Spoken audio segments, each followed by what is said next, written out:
Hello, welcome.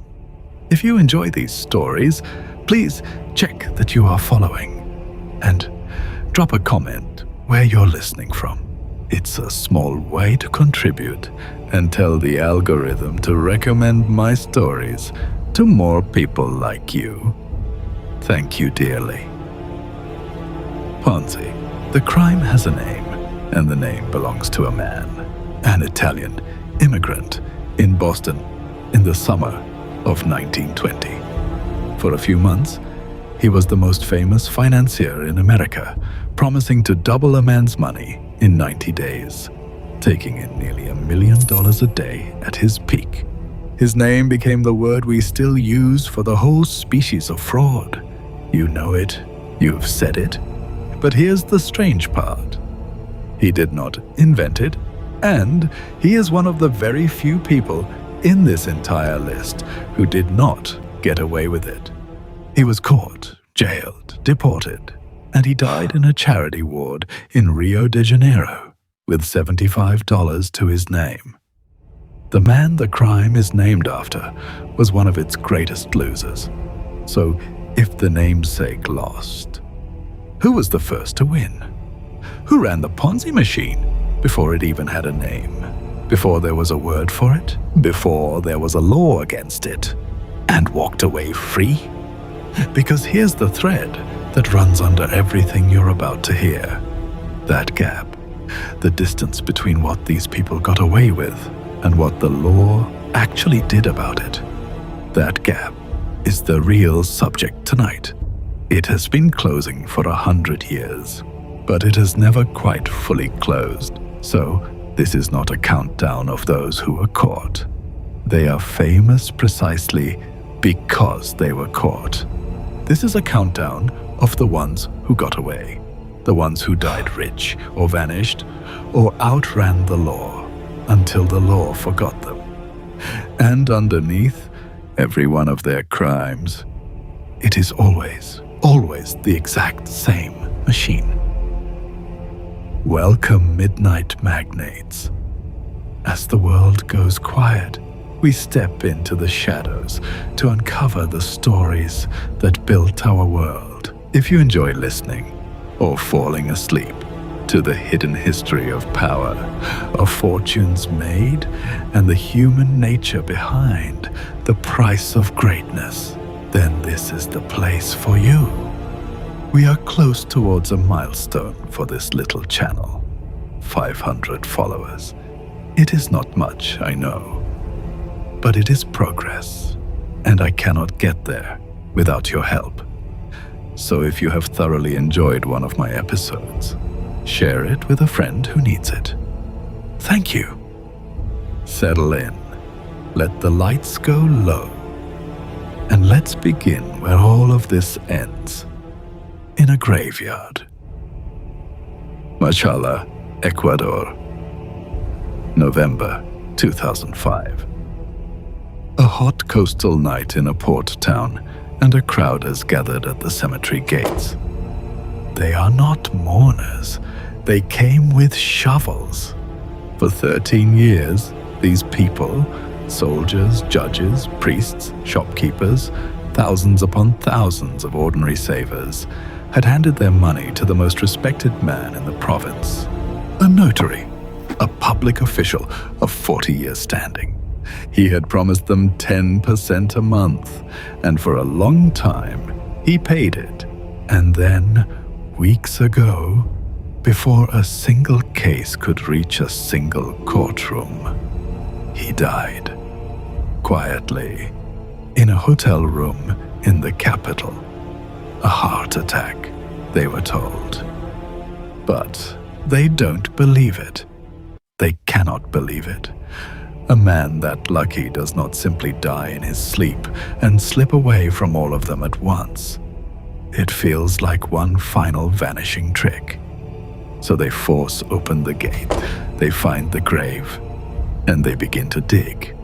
Because the only way 30,000 ruined people will accept that Jose Cabrera is really gone is to pull him out of the ground and look at his face. Freeze there. Hold that image, the lantern light, the raw earth, the crowd leaning in over an open grave to confirm a death. Because to understand why they needed to see the body, you have to understand what he built and why the words "he got away" and "he died" turned out to be the very same thing. Most of the men and women in this ledger got away by hiding. Our first one got away by doing the opposite. He seized the machinery of the state itself and dared it to touch him. To understand how, you have to understand the vacuum he stepped into. Russia, 1994. The Soviet Union is 3 years dead. An entire empire of certainty has collapsed into rubble and possibility overnight, and into that rubble pours a new word that most Russians have never had a use for in their lives: capitalism. There is no stock market anyone trusts. There is no financial regulation worth the name. There is not one ordinary citizen in that whole enormous country who has ever, in their life, owned a share of anything. And into that perfect, hungry silence walks a former programmer named Sergei Mavrodi. He launches a company. He calls it MMM. He buys saturation advertising on national television. Warm, funny little commercials about an everyman named Leonya Golubkov, a simple guy who buys MMM shares and watches his life transform. And he makes a promise. Returns of up to 3,000% a year. Now, 3,000% is not a number that exists in the real world. No business on earth generates it. But that's the thing about a country with no rules yet. Nobody has learned to be suspicious of a number, because nobody has ever been burned by one. And here is the detail that tells you everything about Mavrodi's genius and his contempt. He didn't tie the share price to any business, any asset, any earnings. He set the price himself, by hand, every single day. It was a market with a costume on. Underneath the costume was one man's whim. 5, maybe 10 million people handed him their savings, somewhere near 10 trillion rubles, close to $1.7 billion at the time. And no law in the land said he couldn't take it. So what stops a man like that? When the law has nothing to say, what closes the trap? The arithmetic stops him. It always does. That's the one iron rule under all of these stories. The math guarantees the ending from the very first day. The only question ever in doubt is the exit. July 1994. The price cracks. It falls from 115,000 rubles a share to 1,000, almost overnight. Millions of people watch their savings evaporate in an afternoon. There are reports of investors ruined, taking their own lives. Perhaps 50 of them a grief will note and not intrude upon. The state finally moves. In August, they arrest him, but not for the fraud. There's still no clean law for the fraud. They arrest him on tax charges, the way you'd get a gangster on his bookkeeping. And this is Mavrodi's first act of genius, the thing that makes him the man who opens this ledger. He does not hire lawyers and prepare a defense. He runs for office. There's a vacant seat in the State Duma, the Russian parliament, and that October, from under the shadow of arrest. Sergei Mavrodi stands for election and wins. The millions he ruined were also millions of voters, and enough of them still believed, or still hoped, or simply hated the state that had taken their man away. And a member of parliament, under Russian law, carries immunity from prosecution. Think about what he'd just done. He didn't fight the state's power. He didn't flee it. He simply joined it. He walked out of the reach of the law by becoming a lawmaker. It bought him a year. In October of 1995, the Duma stripped that immunity away, and the protection vanished. But a year is a long time when you're a man who understands, better than anyone, that all he ever needed was time. When they came for him again, he was already gone, underground, disguised, and the con was about to do something no con is supposed to survive. They found him in 2003, arrested in disguise, and eventually, in a way, the law caught up with the man. But it never caught up with the machine, because Mavrodi did something with it that broke every rule of his own trade. Here is the first and only commandment of a con: never let them see it. The whole enterprise runs on the lie. Take away the secret, and there's nothing left to sell.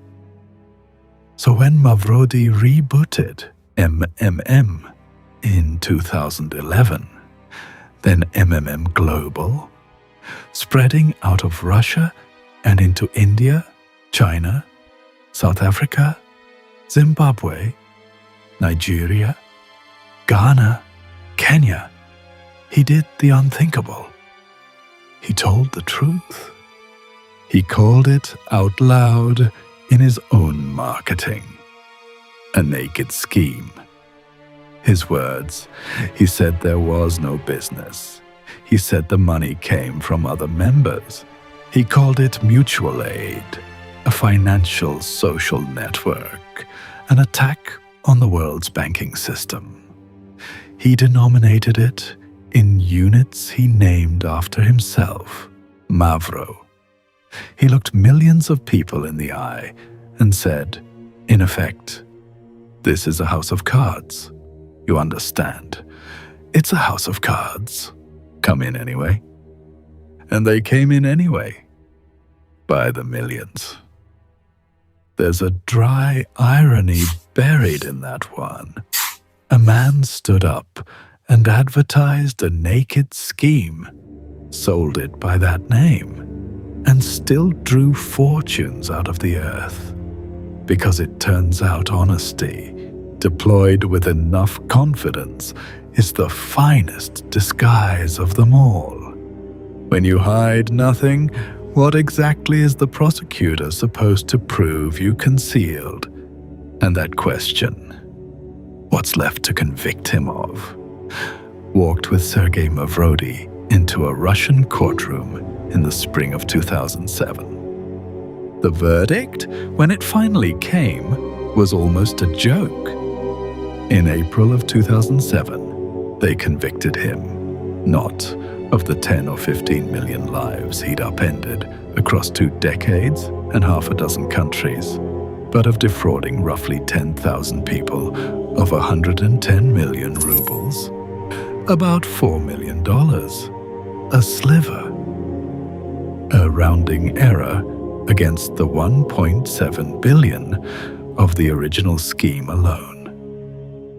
The sentence was 4.5 years, and because he'd already sat in custody awaiting trial, the court credited him for time served, and he walked out of the building the same day they sentenced him. He was never held accountable for MMM Global, never answered for a single account in Africa. He simply resumed his life.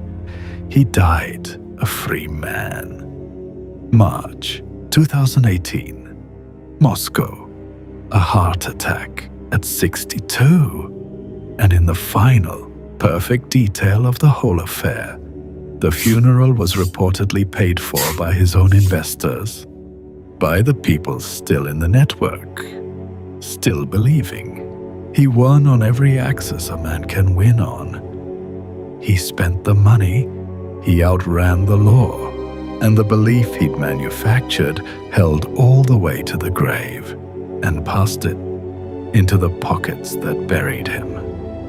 Of everyone we'll meet tonight, remember Mavrodi.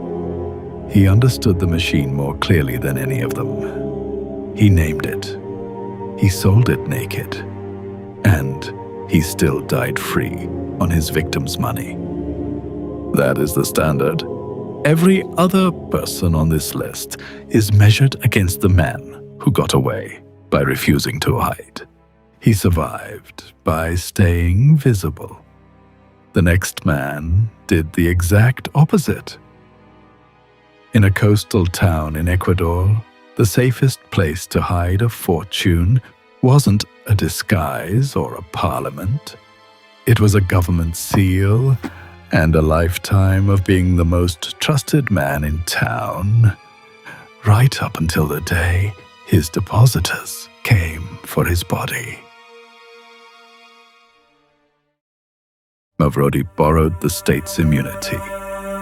The next man borrowed something quieter and, in its way, far more powerful, the state's signature. His name was Jose Cabrera Roman, and in the port city of Macala, on Ecuador's southern coast, he was a notary.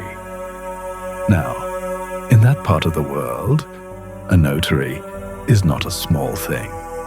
He is the official who witnesses the most important papers of ordinary lives: the deed, the will, the sale, the birth. When Cabrera stamped a document, the government of Ecuador was in effect vouching for it. For 40 years, he was the human embodiment of official legitimacy. To doubt him was quite literally to doubt the state. So when he began, quietly, almost as a favor, to accept deposits from people who trusted him and to pay them 10% a month, no one questioned it. Why would they? You don't audit the man whose whole profession is certifying the truth. 10% a month. For the large depositors, more. The entry point was around $10,000. And he ran it. This is the part that should make the back of your neck cold. For something like 13 years, 10% a month.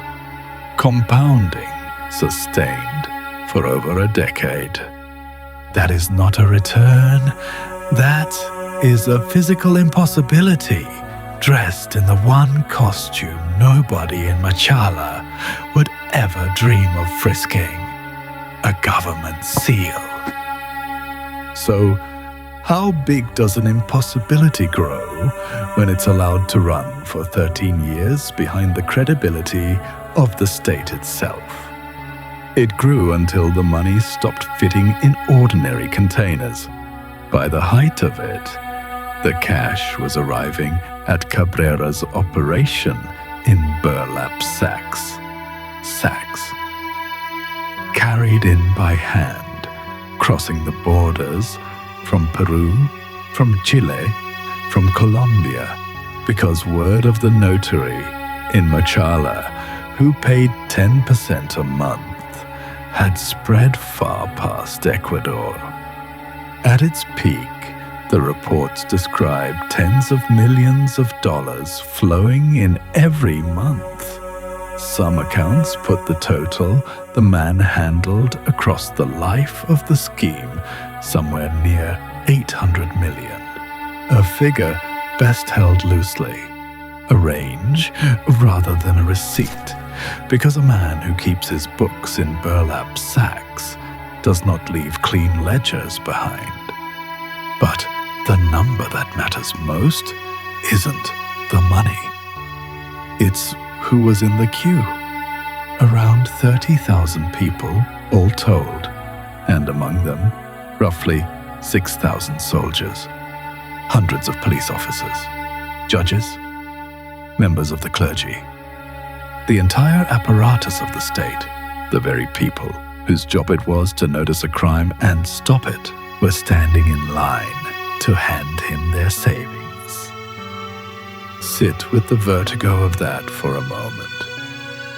The army invested, the police invested, the judiciary invested. When the people with the power to end a thing are all financially praying it continues, no one with that power has any incentive to look too closely. The scheme hadn't just fooled the institutions meant to catch it. It had recruited them, which meant the law was never going to be what stopped Jose Cabrera. In the end, the only thing that could reach him was his own heart. October 2005. Before a single depositor had filed a serious case, before a prosecutor had drawn up a single charge, Jose Cabrera Roman checked into a hotel room in Quito, the capital.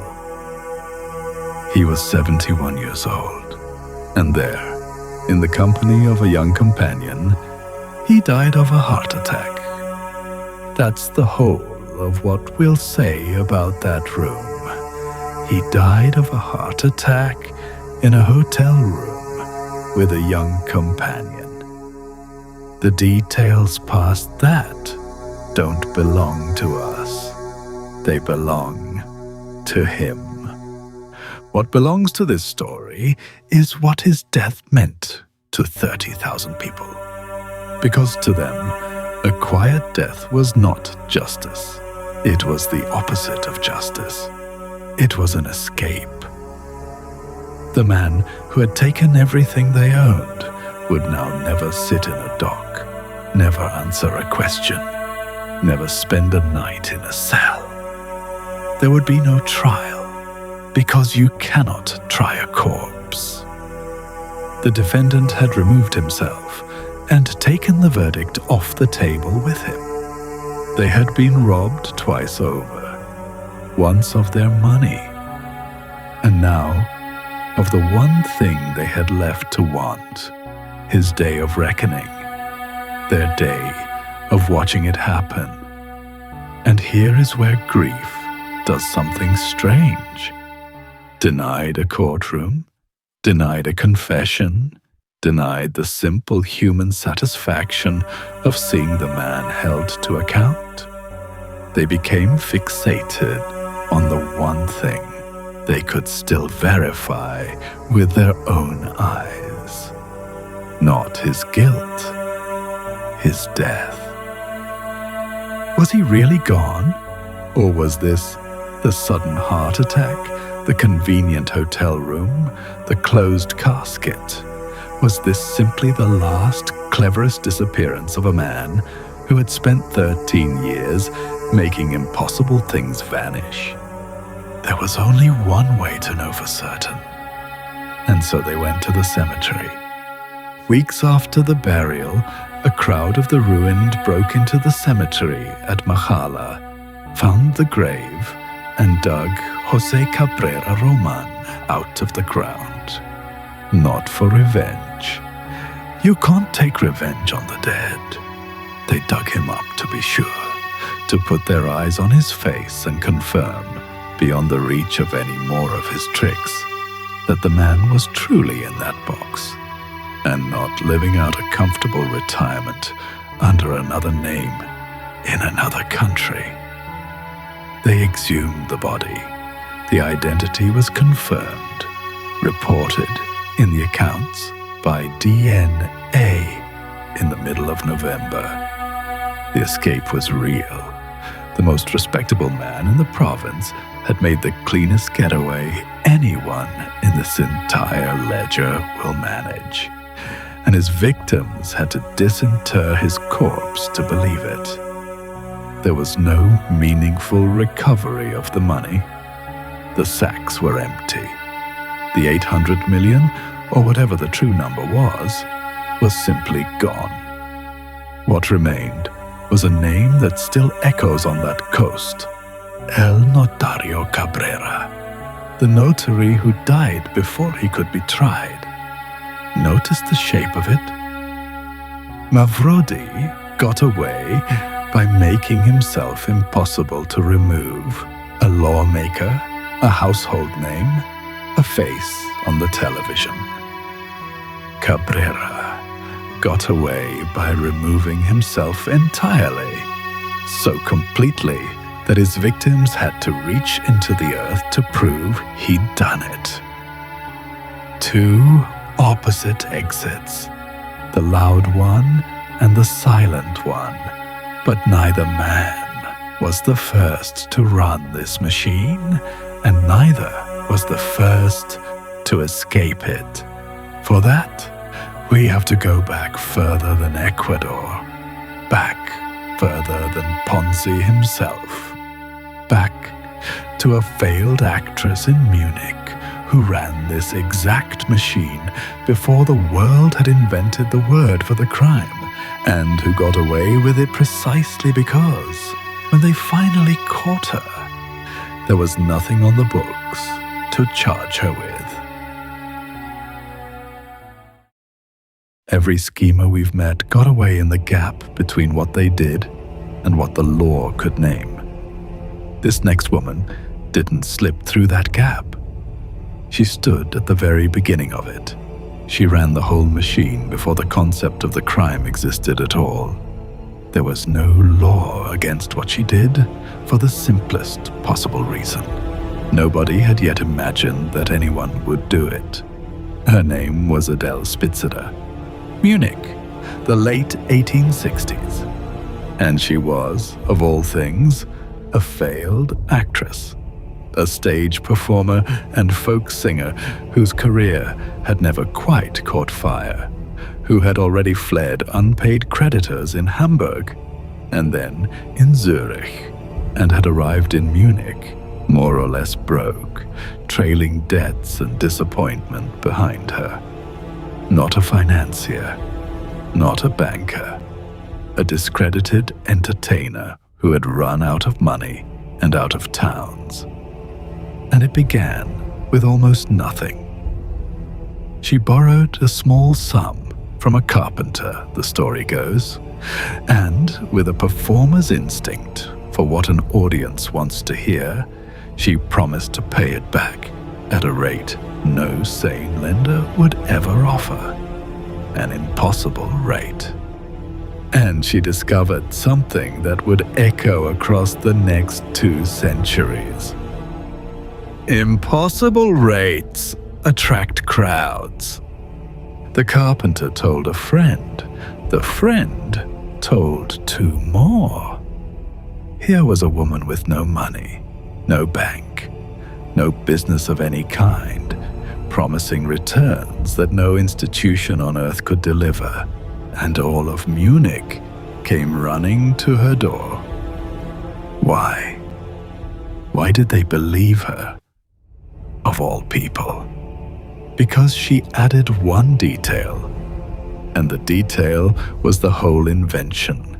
She formalized it into a bank, the Spitzerdeutsche Privatbank, known to everyone as the Dachauer Bank, and her masterstroke, the thing that turned a promise into a stampede, was this. She paid the interest instantly.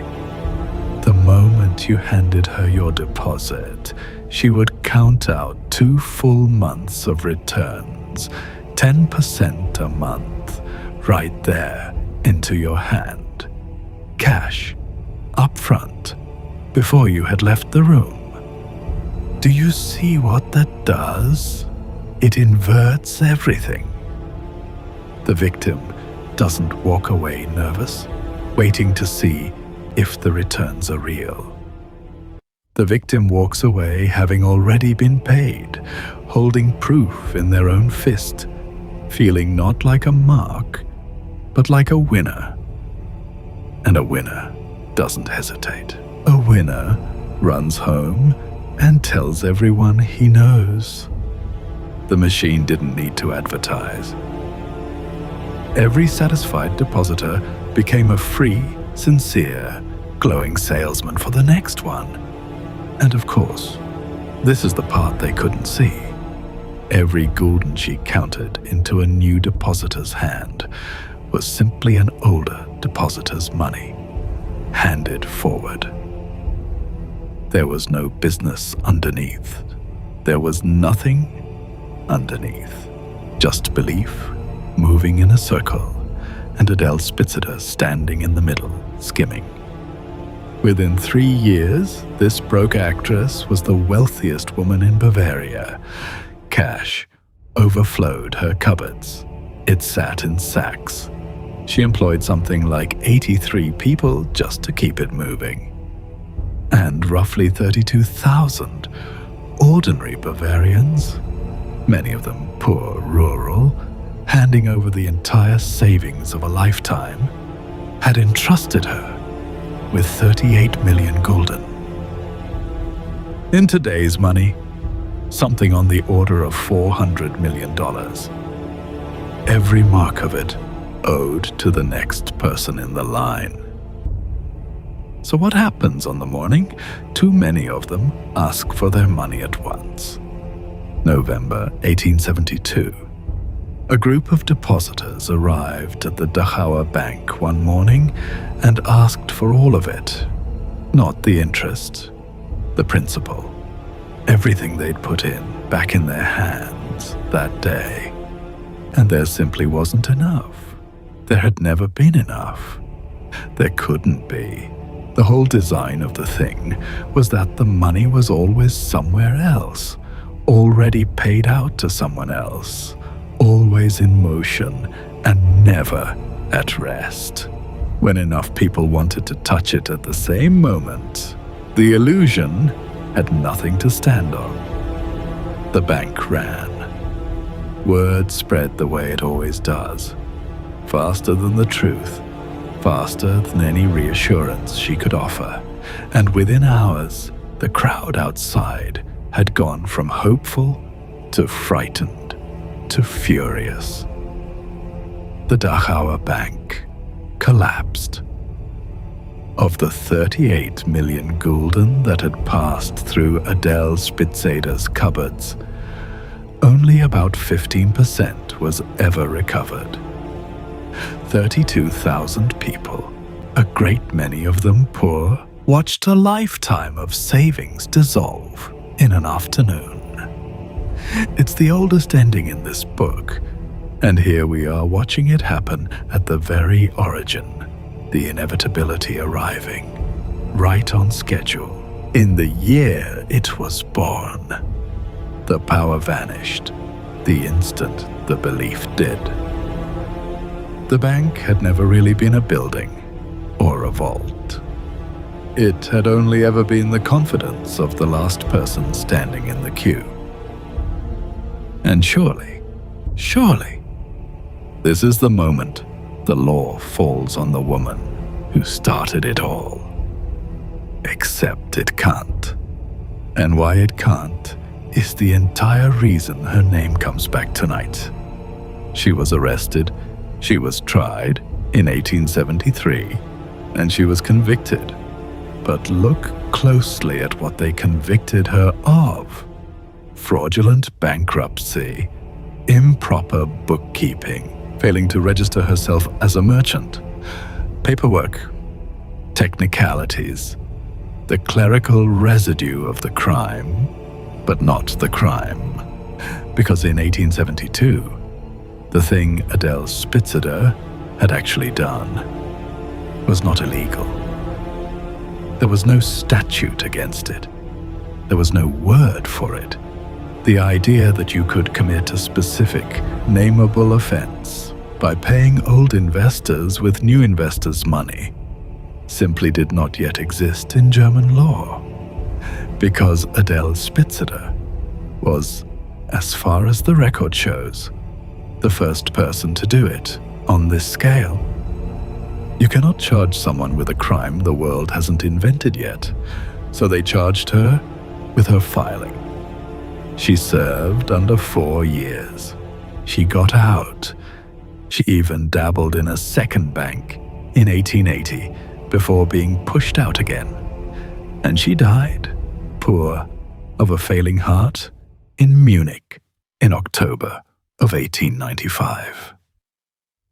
Now, hold both halves of this in your hand at once, because this is the payoff of everything. The scheme she invented would eventually take its name from a man. Charles Ponzi, the Italian in Boston. He ran the identical machine 50 years after she did, and he was caught, jailed, deported, and died in a Rio charity ward with a $75 estate. One of the biggest losers the fraud ever produced. The crime is named after him, and the woman who actually ran it first, who built the machine from nothing, who made herself the richest woman in Bavaria on it, she was never once punished for the thing itself. She got away with the crime entirely because the crime had no name. That's the answer to the question I asked at the very start. The first person recorded to get away with a Ponzi scheme got away because it wasn't yet a Ponzi scheme. She ran straight through the gap between the deed and the word for the deed, 50 years before that gap began, ever so slowly to close. Mavrodi got away by naming the machine and daring the law. Cabrera got away by dying before it. Spitzer got away because there was, quite literally, nothing to charge her with. 3 exits, 3 centuries apart, 1 machine underneath all of them. And before we go on, a small word from me to you. We've just crossed 500 followers on the show. It isn't much, I know that. But it's real, and it's ours. And it grows only one way. So if you're finding something here tonight, share this episode with one person who'd drift off to it the way you do. Leave a rating if you can. And tell me in the comments where in the world you're listening from and the story from history you love most. Because that quiet activity, more than anything, is what tells the machine to carry these stories to the next person who needs them. Thank you for being here, truly. Now, the costume changes every single time. Postal coupons, a government seal, a rogue bank, and the machine never once needed sophistication, only belief, and a costume convincing enough to wear it in. Which is how, in the whole strange history of this fraud, the most absurd costume it ever wore was a jar of yogurt culture sold to the entire nation of South Africa. We've watched this machine wear a parliament, a government seal, and a rogue bank. Now watch it wear the most disarming disguise of all. No disguise. A teaspoon of curd on a kitchen windowsill. South Africa, the 1980s. A man named Adrian Nieuwoud has an offer for the ordinary household, and it is, on its face, the gentlest business proposition you will ever hear. You buy a starter kit, an activator, he calls it, for a few $100. Inside is a small culture, a living thing, a bit like the culture you'd use to make yogurt. You take it home, you feed it, you keep it warm, you let it grow, and every so often you scoop out the increase, seal it into an envelope, and mail it back to the company. For each envelope you send, they pay you 10 rand or so a spoonful, 100 rand in a good week, coming out of nothing but milk and patience. And if you recruit your neighbors to do the same, you earn more. Now understand what this felt like to the person doing it. This wasn't a stock certificate or a share in some faraway venture. This was domestic, wholesome. You were farming. You were tending a living thing on your own counter, in your own kitchen. And it was quietly turning into money. It felt honest in the way that dirt under your fingernails feels honest. Nieuwoud gave it a name, Kubus, and gave the whole enterprise a cover story. The cultures you were growing, he explained, were the secret ingredient in a line of skin creams and cosmetics. You weren't just making money, you were part of a supply chain. You were a producer. The thing spread across the country like a fever. Ordinary people, thousands of them, lining their windowsills with little jars, feeding their cultures, mailing their envelopes, cashing their checks. By the end, something like 140 million rand had flowed into the scheme. But here's the quiet detail that turns the whole wholesome picture inside out. Nieuwoud sold the kits. Nieuwoud was the one buying the envelopes back. He controlled both ends of the transaction. The growers believed they were the producers in this economy. They weren't. They were the customers, buying in again and again, one activator kit at a time. The only product Kubus ever actually sold was Kubus. So what exactly was in all those envelopes? And where did it go? Let's answer that plainly, because the answer is the whole joke. And the joke has teeth. There was no skin cream. There was no cosmetics line. The cultures that thousands of earnest South Africans grew on their windowsills and mailed back, spoonful by careful spoonful, were not refined into anything, were not sold to any factory, were not turned into so much as a single bar of soap. They were ground up, envelope and all, and repackaged as new activator kits to sell to the next batch of hopefuls. Sit with that. The product was never consumed because there was no product. It was one substance, the same handful of curd, going around and around a closed loop. A grower fed it, mailed it, and got paid with the buy-in of the next grower. Then the grower's own culture got pulverized and mailed right back out to somebody else as a brand new opportunity. The yogurt was the money. The money was the yogurt, and Nieuwoud stood in the middle, skimming, exactly as every man and woman in this ledger has stood in the middle, skimming. Except his machine ran on dairy. When the authorities finally went looking for the factory, for the cosmetics line, for the great beating heart of this national industry, they found a shed. And in the shed, they found the industry. Tons of it. Culture that had come back faster than it could be remailed, piling up, going nowhere, doing nothing but what milk left in the warm always does, rotting. The courts looked at it and reached for the only tool that fit. They declared Kubus an illegal lottery. Not fraud, exactly. A lottery, a game of chance dressed as a business. The scheme collapsed.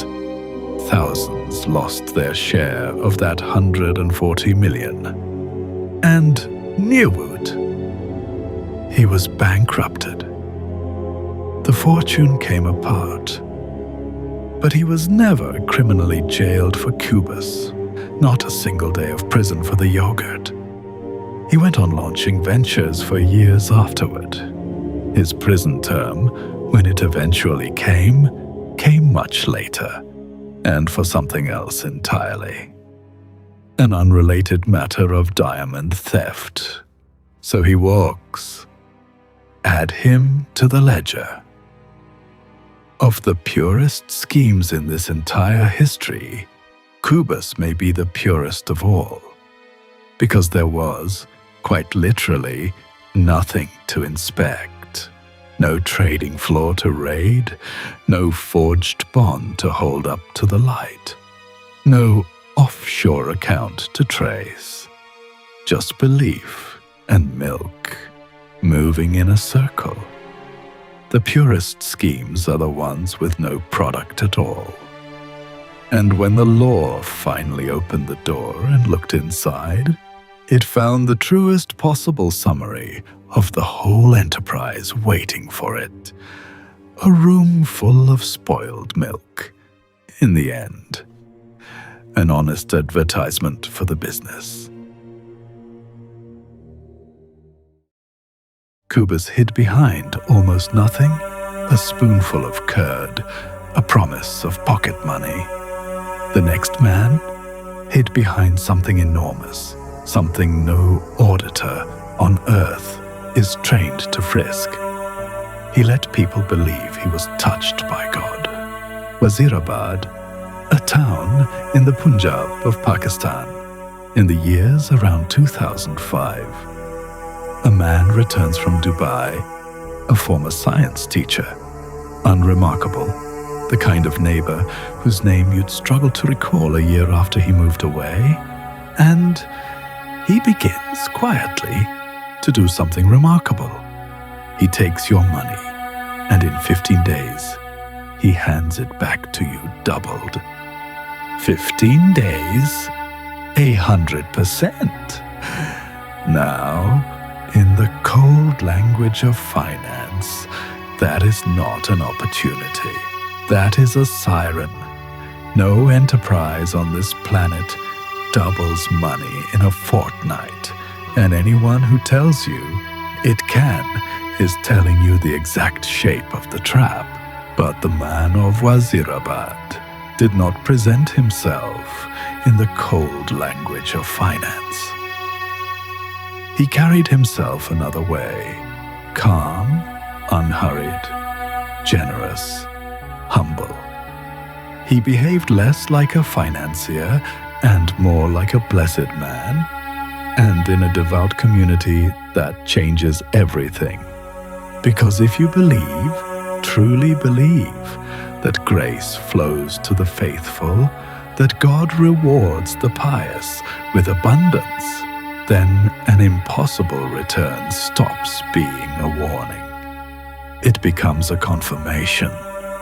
It reads as baraka, blessing, the visible sign of a man who stands closer to the divine than ordinary people do. Word began to move through the town that this was no ordinary school teacher.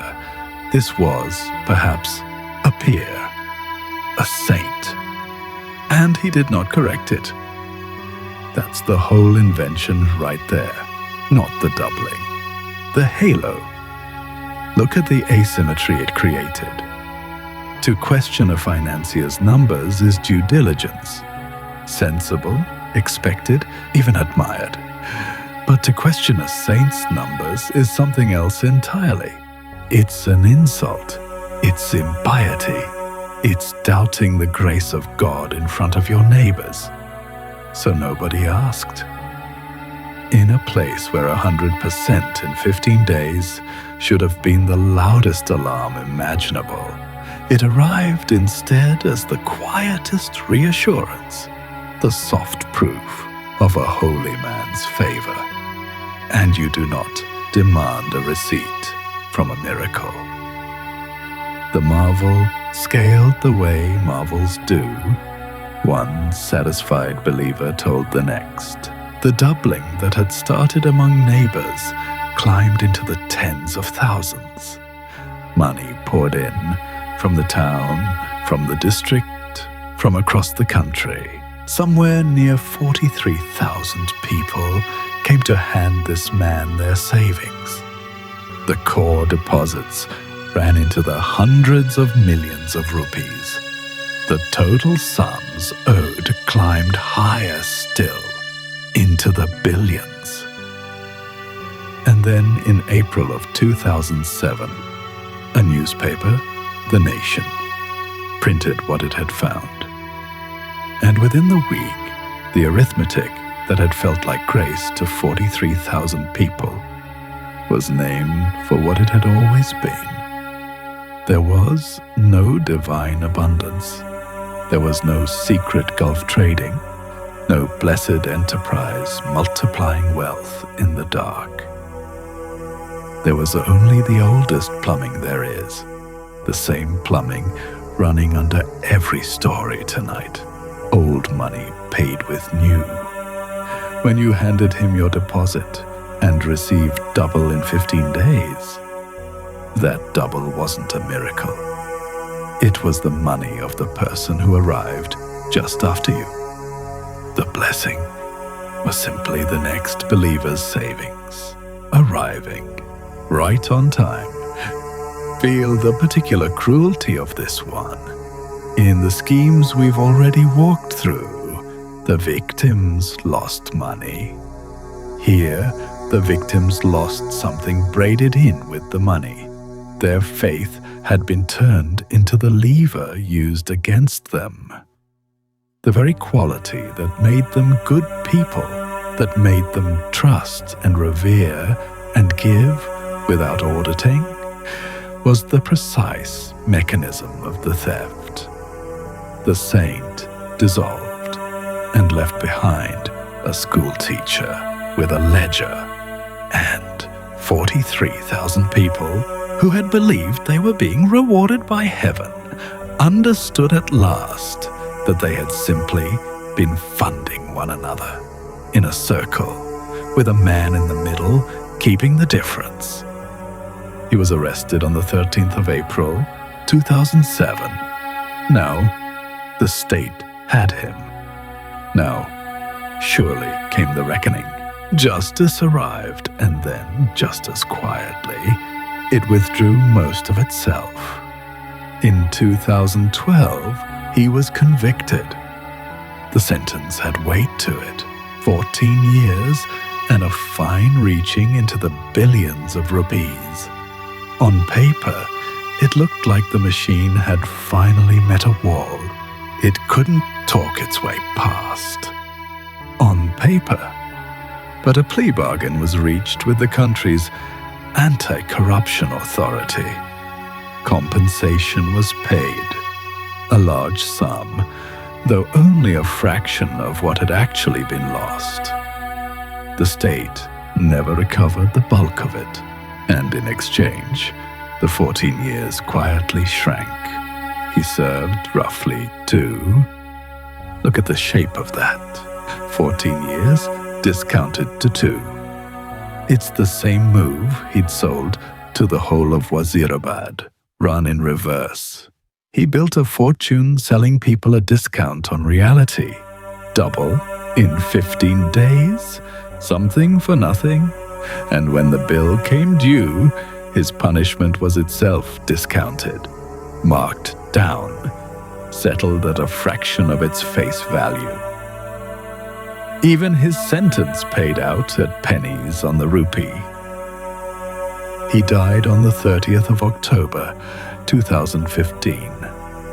That is where his story ends, and that is all we will say about the ending.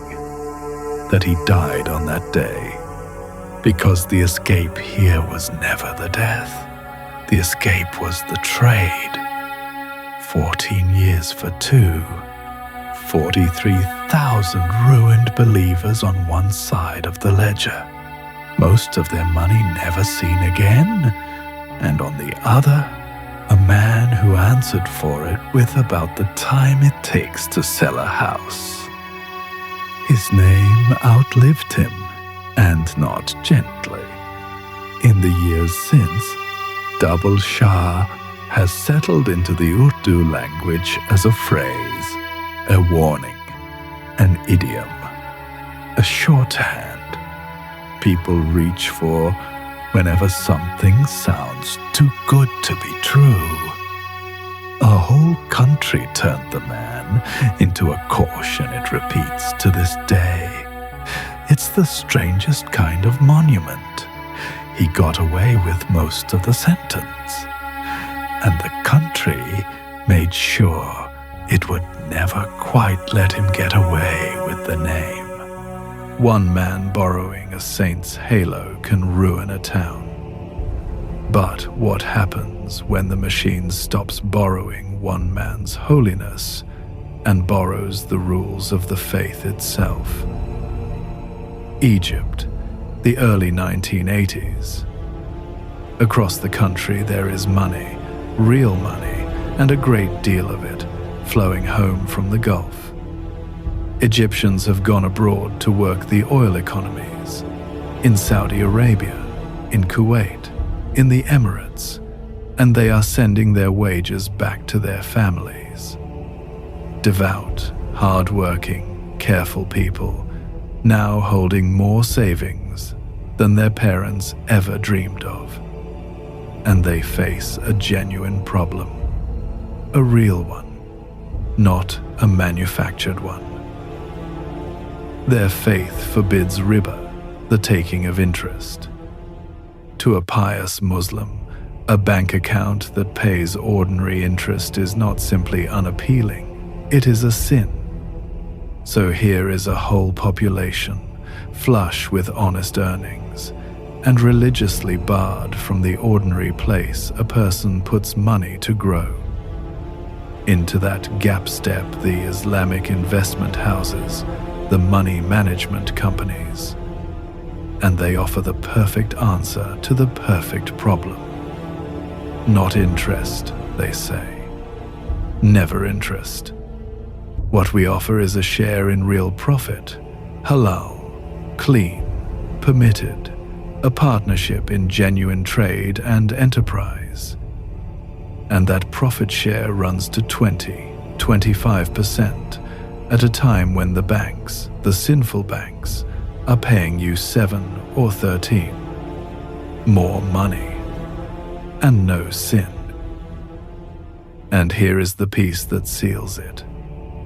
Respected clerics vouched for them. Men of religious standing, figures the community revered, lent their blessing to these houses and told the faithful that here, at last, was somewhere they could grow their wealth with a clean conscience.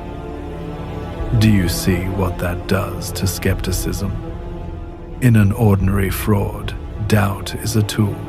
You kick the tires, you ask for the books, you demand the audit. But when a holy man has already blessed the thing, doubt curdles into something shameful. To question the numbers is now to question the cleric, and to question the cleric is to question the faith. They weren't selling a return anymore. They were selling permission to prosper without guilt. And once a man of God has granted permission, it is a very hard thing to hand back. So the money came, not in the trickle of a town like Wazirabad, in a flood at the scale of a nation. The houses swelled, hundreds of thousands of depositors, sums that are genuinely hard to hold in the mind. At their peak, the reckonings vary and should be held loosely, but the figures cited run into the billions of Egyptian pounds, and the most quoted estimate, contested but persistent, is that these companies came to hold savings equal to something like a fifth of Egypt's entire economy. A fifth. 1 in every 5 pounds of a nation. gathered into a set of houses that had promised the impossible, dressed as the devout. And then the plumbing gave out, exactly as the arithmetic always guaranteed it would, because 25% paid to everyone forever is a wall you are simply driving toward at speed. Toward the end of the decade, the sector unraveled. The state moved in. A single law, passed in 1988, shut the whole model down. And the man whose name the industry had worn, Ahmad al-Rayyan, was convicted and sent to prison.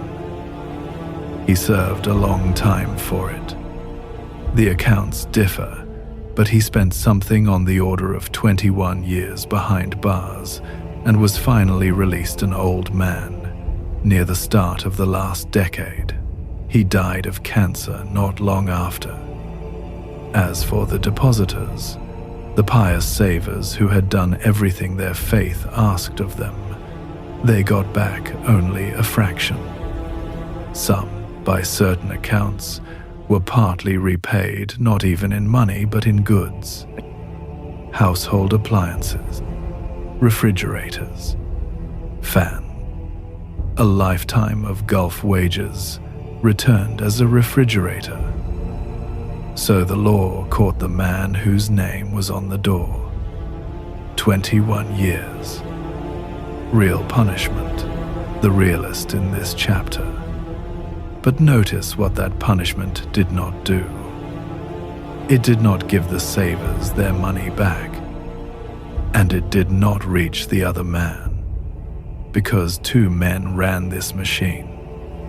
And while one of them spent 21 years in a cell, the other was already gone. His name was Ashraf al-Saad, a currency trader who had built his own house on the very same model and who merged his operation with al-Rayyan's in 1988, right at the edge of the cliff, just before the fall. And then Ashraf al-Saad executed one of the cleanest exits in this entire ledger. He was accused of failing to return a great deal of money, a sum in the hundreds of millions of Egyptian pounds. So in 1991, he left, fled to France. When he returned to Egypt a couple of years later, the state did get its hands on him and did convict him. But watch what they could actually make stick. Not the scheme. Not the vanished savings of the devout. Bad checks. He was convicted of writing bad checks and served around 2 years for it. For the machine itself, for the thing that had swallowed a piece of a nation's wealth, he answered for nothing. His assets sat frozen under a receivership that ran for years. And from abroad, waiting it out, Ashraf al-Saad did something I want to state plainly and then let you sit with, because it is the single driest fact in this chapter. He sued the government. The government of Egypt, the state that had pursued him, frozen his fortune, and chased him across borders. He took to court, seeking tens of millions of dollars in damages for the trouble it had put him through.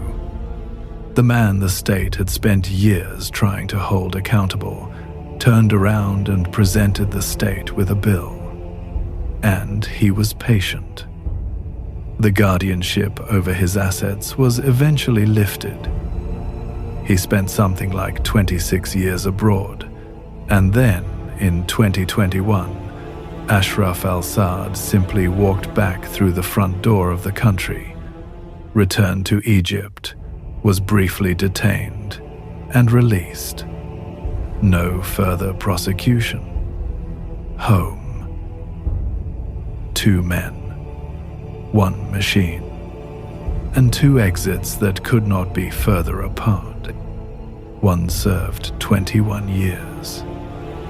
The other served 2, and not even for the Ponzi, for a handful of bad checks. The difference between them was not guilt, because the guilt was identical, poured into the same design. The difference was timing and a plane ticket. That is the whole lesson of this ledger, distilled into a single pair of brothers in fraud. Getting away was never about what you did. It was only ever about which door you reached first. Every schemer we've met so far has had a face. A parliament seat, a government seal, a saint's halo, a name on the door of a company. The law's problem, in each case, was catching the person. But what do you do? Who do you arrest when the machine was built on purpose to have no person in it at all? Nigeria, 2016. The country is deep in recession. Oil prices have cratered. The currency is sliding. Jobs are vanishing. And ordinary families are watching their money quietly lose its value in their hands. And into that hard, frightened moment arrives a scheme called MMM, promising 30% a month. You've heard those 3 letters tonight already. Chapter 1. MMM was the creation of Sergei Mavrodi, the Russian ex-programmer who ran the original out of the rubble of the Soviet collapse, who got himself elected to parliament to dodge arrest, who called his own scheme a naked scheme out loud and drew in millions anyway. This is that same machine. The Russian ghost, reskinned for a new continent, humming again on the other side of the world 20 years later. But it did not arrive in Nigeria calling itself an investment. That's the crucial move. It arrived calling itself mutual aid, a community, a way for neighbors to help neighbors through a brutal recession. Not a scheme you bought into, a family you joined. And the architect of it all was a man most Nigerians had never heard of and would never meet, sitting safely in Russia, far beyond the reach of any Nigerian court. The people running it on the ground, the ones asking you in, weren't distant financiers in glass towers. They were your neighbors, your co-workers, the person in the next pew. Trust didn't flow up to an institution. It flowed sideways, between people who already trusted each other. It didn't ask you to believe a bank. It asked you to believe your neighbor, and your neighbor had already been paid. Here is the genius of the thing, and it's worth slowing down for, because it's the darkest, cleverest engineering in this entire history. MMM. Nigeria did not take your money into a central account. It had no central account to raid. Instead, the system told you directly, this month, provide help. And it named another member, a stranger, and instructed you to send your money straight into that person's hands. Not to the company, to a member. Then, the following month, the system told you, now get help, and instructed some newer member to pay directly into yours, your original sum swollen by that promised 30%, ticking upward on a dashboard in units they called Mavro. Provide help. Get help. Turn it over and see what it actually accomplished. It made every single victim complicit. You didn't just take money out.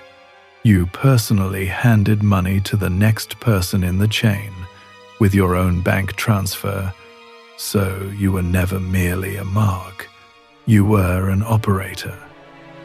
And it made every early winner into a walking, breathing, sincere advertisement. Because when your friend provides help and then gets help and shows you the 30% that landed in his account, real money, spendable money, he isn't a witness you should fear. He's the sales department. Unpaid, delighted, absolutely convinced. The word Ponzi never had to be spoken. It never had to be. The house never lied to you, because the house barely existed. It was your neighbors doing the talking, your friends doing the recruiting, your own transfer doing the incriminating. The scheme offloaded its marketing onto its victims, and it offloaded its guilt onto them too.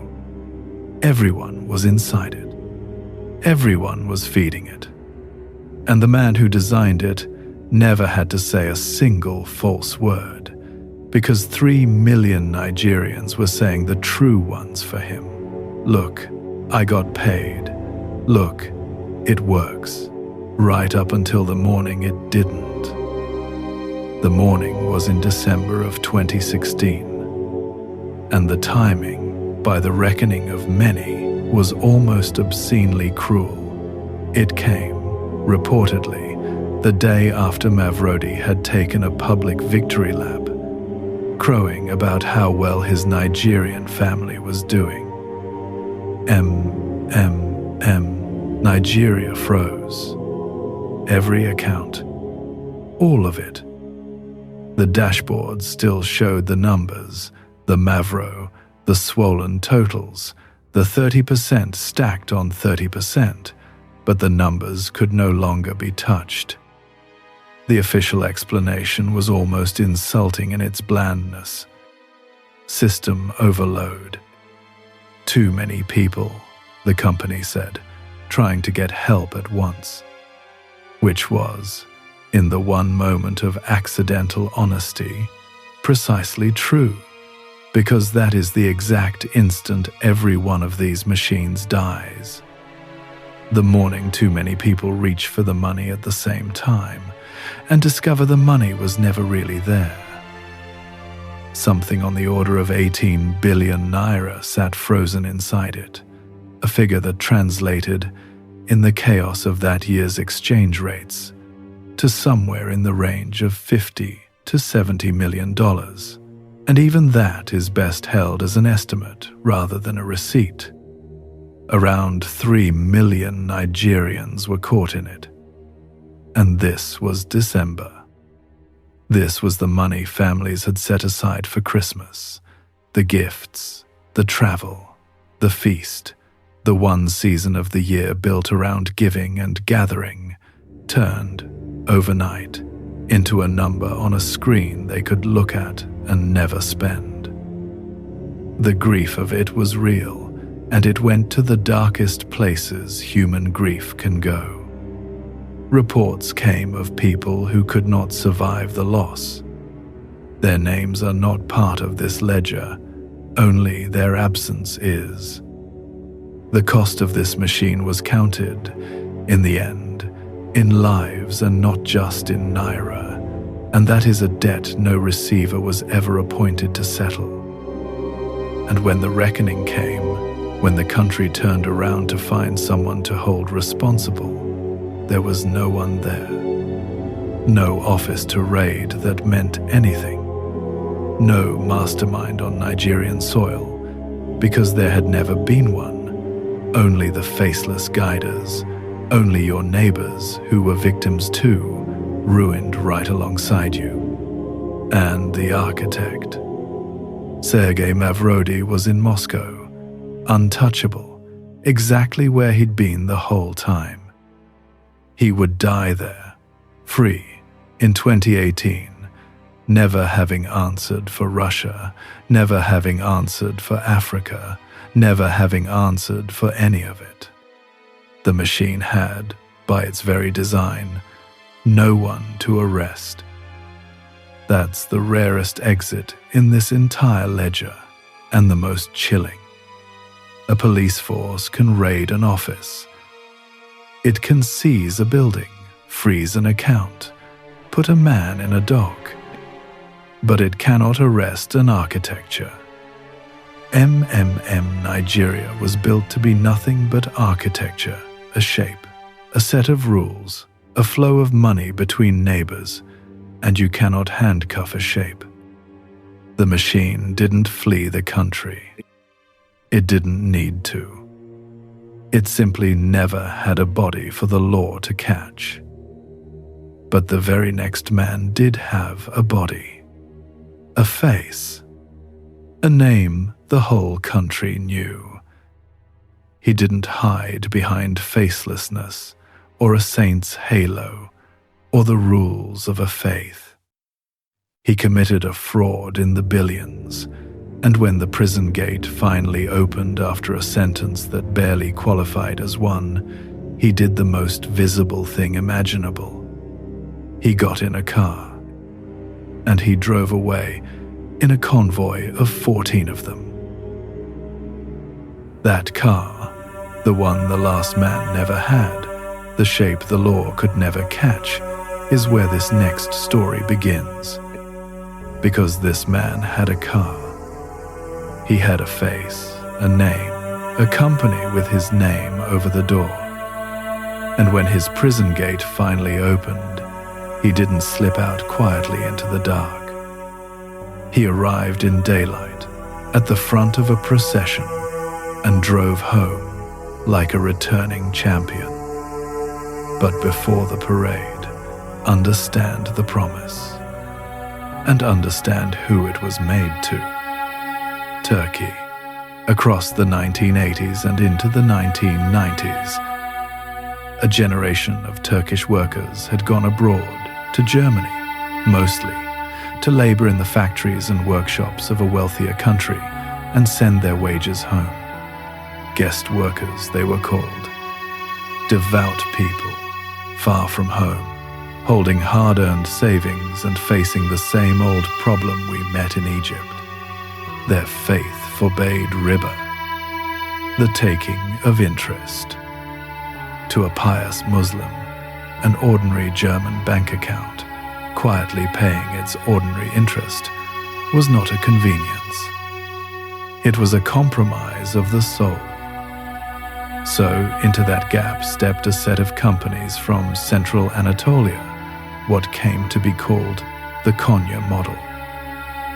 And the most prominent of them was a holding company founded in the town of Yozgat in 1982, run by a man named Dursun Uyar. It was called Yimpash. And here is the crucial distinction, the one that did all the work. What Yimpash offered you was not a loan. It was not a deposit paying interest. It was a share. Ortakluk Paya, a partnership share, a piece of a real, growing, God-fearing enterprise. Faizies, interest-free. You weren't lending your money and collecting a sinful return.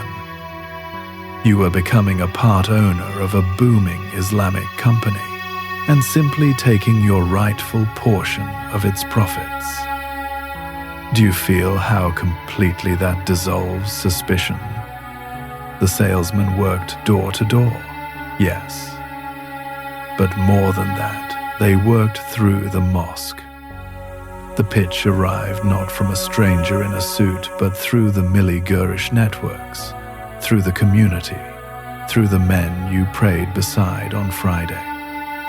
It came wrapped in shared faith and shared homeland at once, two of the strongest bonds a human being can feel, layered one atop the other. And when a proposition arrives through your faith and your countrymen, wearing the language of partnership rather than the language of finance, you don't ask to see the audited accounts. To ask would feel like an insult to the company, to the mosque, to the men who brought it to you. Around 120,000 people in Germany bought in. The peak claims ran toward the billions of euros. and every one of them believed, sincerely, that they had found the one honest door. It never sold an investment. It sold a way to stay faithful and still grow rich. And faith, as we keep learning tonight, does not ask to see the books. The money was meant to build things. Factories, stores, real Anatolian industry. That was the story. And for a while there were even real buildings to point at. But underneath, the plumbing ran exactly where it always runs. The money coming in from the newest shareholders was paying the returns promised to the older ones. The partnership was a costume. The machine underneath was the same machine. And it began to show itself the way these things do at the border.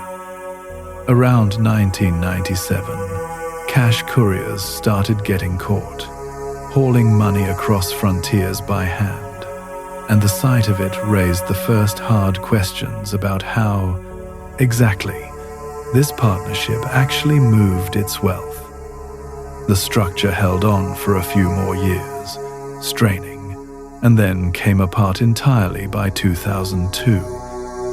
The savings of 120,000 faithful people were, in the end, simply not there. Now watch what the law could do about it. And watch how little that was. Germany, where most of the shareholders lived, where most of the money had been raised, issued an international arrest warrant in 2005. On paper, that sounds decisive. A wealthy, powerful European state, its full legal machinery turning, reaching across a border to hold a man to account. But a warrant is only a piece of paper crossing a line that money crossed years earlier. The savings had already gone home to Turkey, into the structure, and dissolved. The warrant arrived at an empty room. And when a court finally did reach Dursun Uyar, look at what it could actually charge him with. Not fraud measured against the billions lost. Not the ruin of 120,000 households. A violation of the capital markets law. A regulatory offense. The charge sheet, held up against the harm, barely registered it at all. The same mismatch we've watched again and again. The deed on one side, and the word the law had for it on the other, and the gap between them wide enough to drive a fortune through. The sentence for that charge was 2 years. 2 years. And he did not serve 2 years. He served 9 months and 19 days. Sit with the arithmetic of that for a moment, because the arithmetic is the whole story. A fraud that swallowed the savings of 120,000 faithful people, that ran for the better part of 2 decades, that reached toward the billions, answered for with 9 months and 19 days. That is roughly the time it takes to grow a single harvest. It is less time than the company spent advertising itself. And in October of 2008, when that gate opened, Dursun Uyar walked out into the daylight, and there, waiting for him, was a convoy of 14 cars.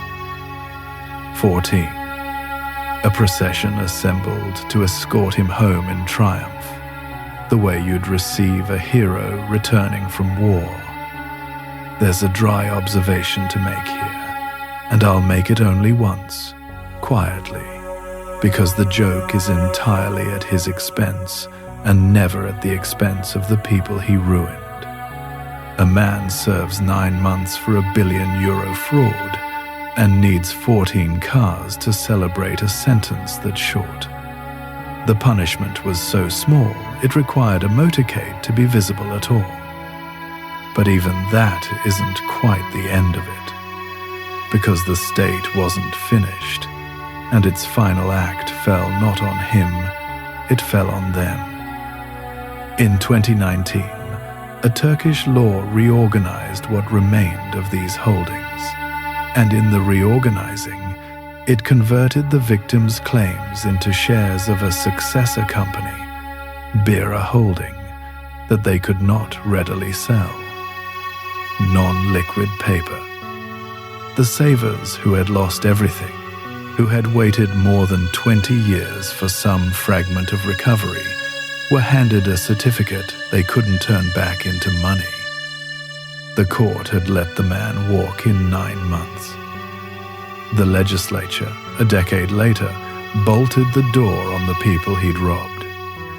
The theft began with a partnership share, and it ended with one, a worthless one, stamped with the authority of the state itself.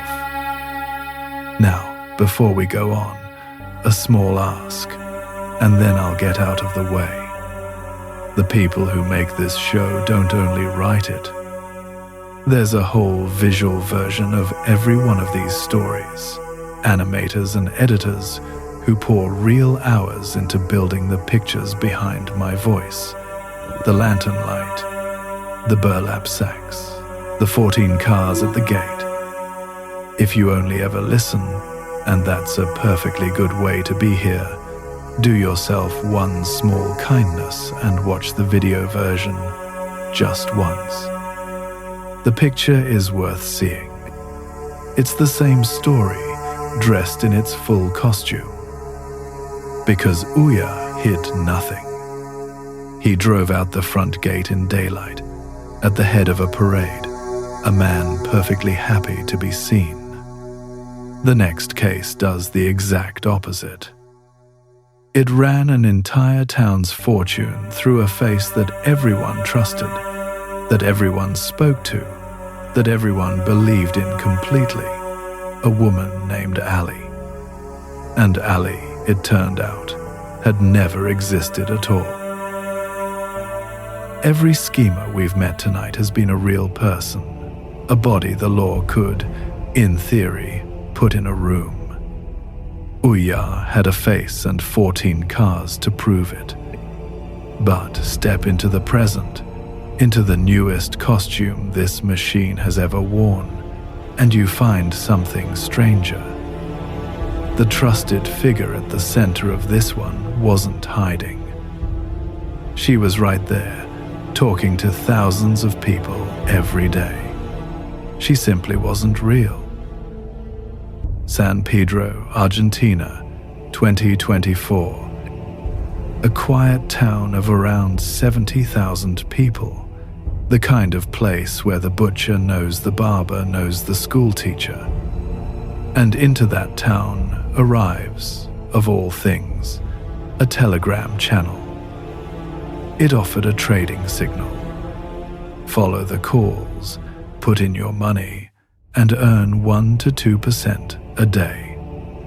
Now, in the cold arithmetic we keep returning to, 1 to 2% a day is not a return. Compounded, and it outruns every real market on Earth within weeks. It is, in the language of finance, a scream. But it did not arrive as a scream. It arrived as a friendly message in a channel your neighbor was already in. And here is what makes the small town setting so lethal. The thing spread until the town itself became the advertisement. Shops, real storefronts on real streets, began displaying the Rainbow X returns. Paid actors circulated through the town, playing the part of successful investors, flashing the proof of the good life. When the butcher is in, and the barber is in, and the woman who runs the pharmacy is in, and all of them are visibly getting paid, then the strange thing, the suspicious thing, is to be the one person standing outside saying no. Belief didn't have to be argued into anyone. It was simply in the air, the way weather is. somewhere between 12 and 20,000 people in a town of 70,000 handed their savings to the channel. It didn't need to fool a nation. It only needed a town, and then the town did the rest of the work itself. At the center of it all was a voice the town came to trust completely. The analyst behind the signals. The one calling the trades, day after day, in a warm and knowing manner. She was presented as an Asian woman, and everyone knew her name. Ali. Ali was an avatar, a graphic, a rendered image and a manufactured persona operated by people the town would never see and never meet. There was no Ali. There had never been an Ali. The trusted analyst at the heart of a whole town's fortune was a picture on a screen, no more alive than a cartoon. Think about the cruelty of the engineering there, because it's a genuine advance on everything we've seen. Cabrera needed a real government seal. Double Shah needed a real man to stand there and be mistaken for a saint. Even Mavrodi, who hid the architect in Moscow, needed his neighbors on the ground in Nigeria to be real people doing real recruiting. But here, the trusted face itself was synthetic. The architects got intimacy and deniability in the same stroke. The town felt it had a relationship with Ali, confided in Ali, believed Ali. And Ali could be switched off like a light, because Ali was only ever light in the first place. The old machines hid the man behind the curtain. This one dispensed with the man entirely and hung a portrait where his face should be. Thousands of people in San Pedro trusted Ali with everything they had saved. And Ali had never drawn a single breath. Then, in 2024, the channel went quiet, and the money stopped, and the town discovered what the town always discovers. When the authorities moved in, they managed to freeze around $3.5 million in USDT, a stablecoin, digital money, and against what had actually poured in, that was a fraction, a rounding error. The rest was simply gone, out across the blockchain, into wallets in jurisdictions no Argentine judge could reach. And when it came time to arrest someone, here is who they found. Of roughly 20 people operating the scheme on the ground, 7 were arrested, and they were locals, neighbors. San Pedro, people who had helped run the thing in San Pedro, many of whom had been recruited into it exactly like everyone else. The real architects were 2 Malaysian nationals, Pang Siu Lee and Delian Chong, and they were already gone, beyond the reach of the local court, wanted under Interpol red notices, at large. Now hold this against Adele Spitzdeeder for a moment, because the contrast is the entire point of putting this story here. Spitzdeeder got away through a gap so wide there was no law at all, no statute, no word for the crime, a century and a half ago. You'd think that gap would have closed by now. And in a sense, it has. The net today is nearly seamless. Interpol coordinating across borders, blockchain analysts able to trace the movement of a digital coin across the entire surface of the Earth, a whole apparatus that Spitzdeeder could not have imagined in her worst nightmare. And the architect slipped through it anyway. That's the chilling part. The gap Spitzdeeder ran through was empty air. The gap Pang and Chong ran through is threaded with every tool a modern state possesses, and it was still wide enough. As of 2026, both of them remain at large. 7 people from San Pedro stood before a judge and answered for it. The 2 who built the machine and the woman who fronted it never will. One pair had already vanished across a border, and the other, the trusted face, the analyst, the friend, she never existed to be caught in the first place. From the newest exit this machine has ever managed, a synthetic woman and a telegram channel in the year 2024, we now go back, nearly a century back, to the man who built the original too big to question empire, who lent money not to towns but to nations, and who, in 1932, chose the oldest exit of them all. Set aside, for this one, the image of the con man. There's no burlap sack here, no avatar, no saint's halo, no man promising to double your money in a fortnight.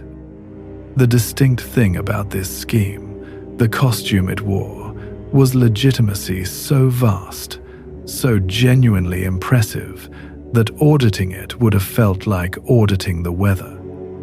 Because this man didn't sell to widows. He lent to governments. His name was Ivar Kreuger, and he was, before he was anything else, a genuinely brilliant Swedish engineer.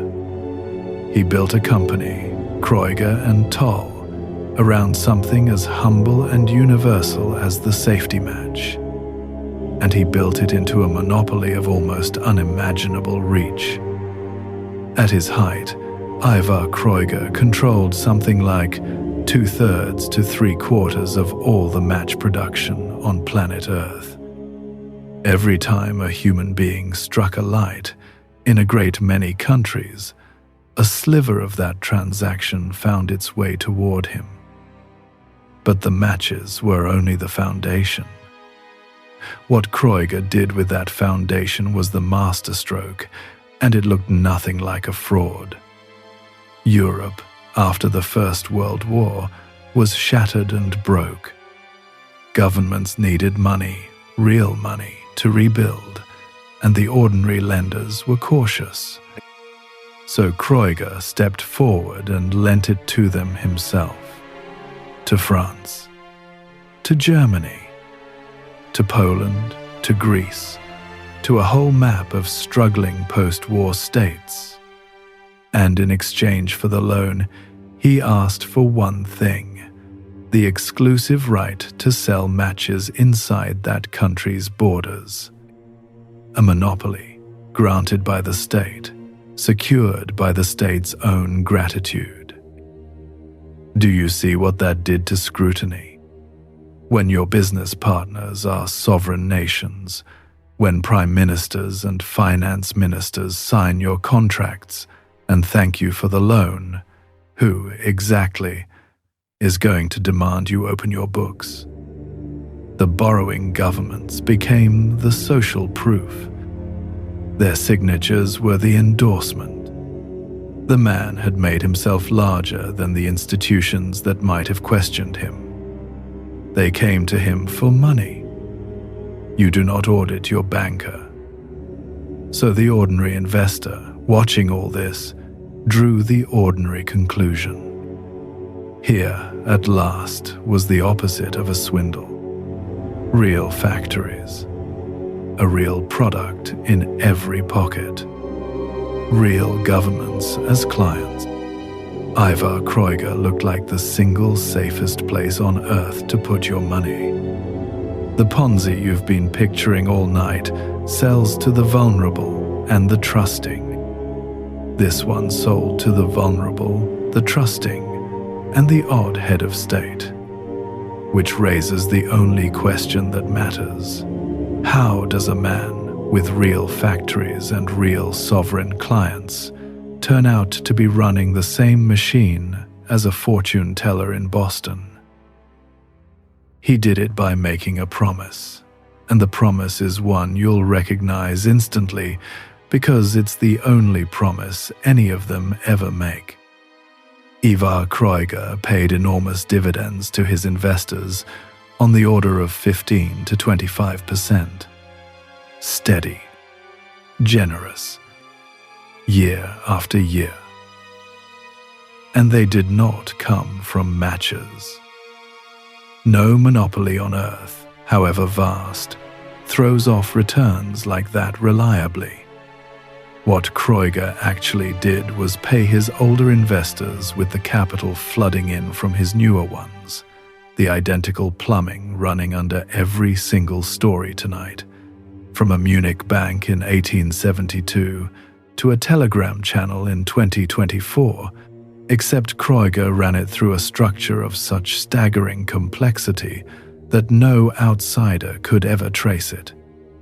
A maze of subsidiaries and holding companies scattered across jurisdictions, moving money in circles too intricate for any auditor to follow. The genius wasn't that he hid a small lie. It's that he built a labyrinth so large the lie could live comfortably inside it. But even a labyrinth has to be fed. And when the real money began, at last, to run short, when the incoming capital could no longer cover the outgoing promises, Ivar Kreuger did the thing that finally, quietly, moved him from titan to forger. He counterfeited the collateral. Specifically, he manufactured Italian government bonds. Fakes. Something on the order of 42 of them, each with a face value around £500,000, a total, in the money of the day, of roughly $100 to $140 million. And to make them real, he forged the signature of the Italian finance minister. He didn't just cook his books. He printed a nation's promise and signed a minister's name to it. Sit with the vertigo of that. This was the most trusted financier alive, the lender to governments, the man whose word moved sovereign borders, and underneath the marble, he was doing precisely what the failed actress did, precisely what the postal coupon man did, paying the old with the new.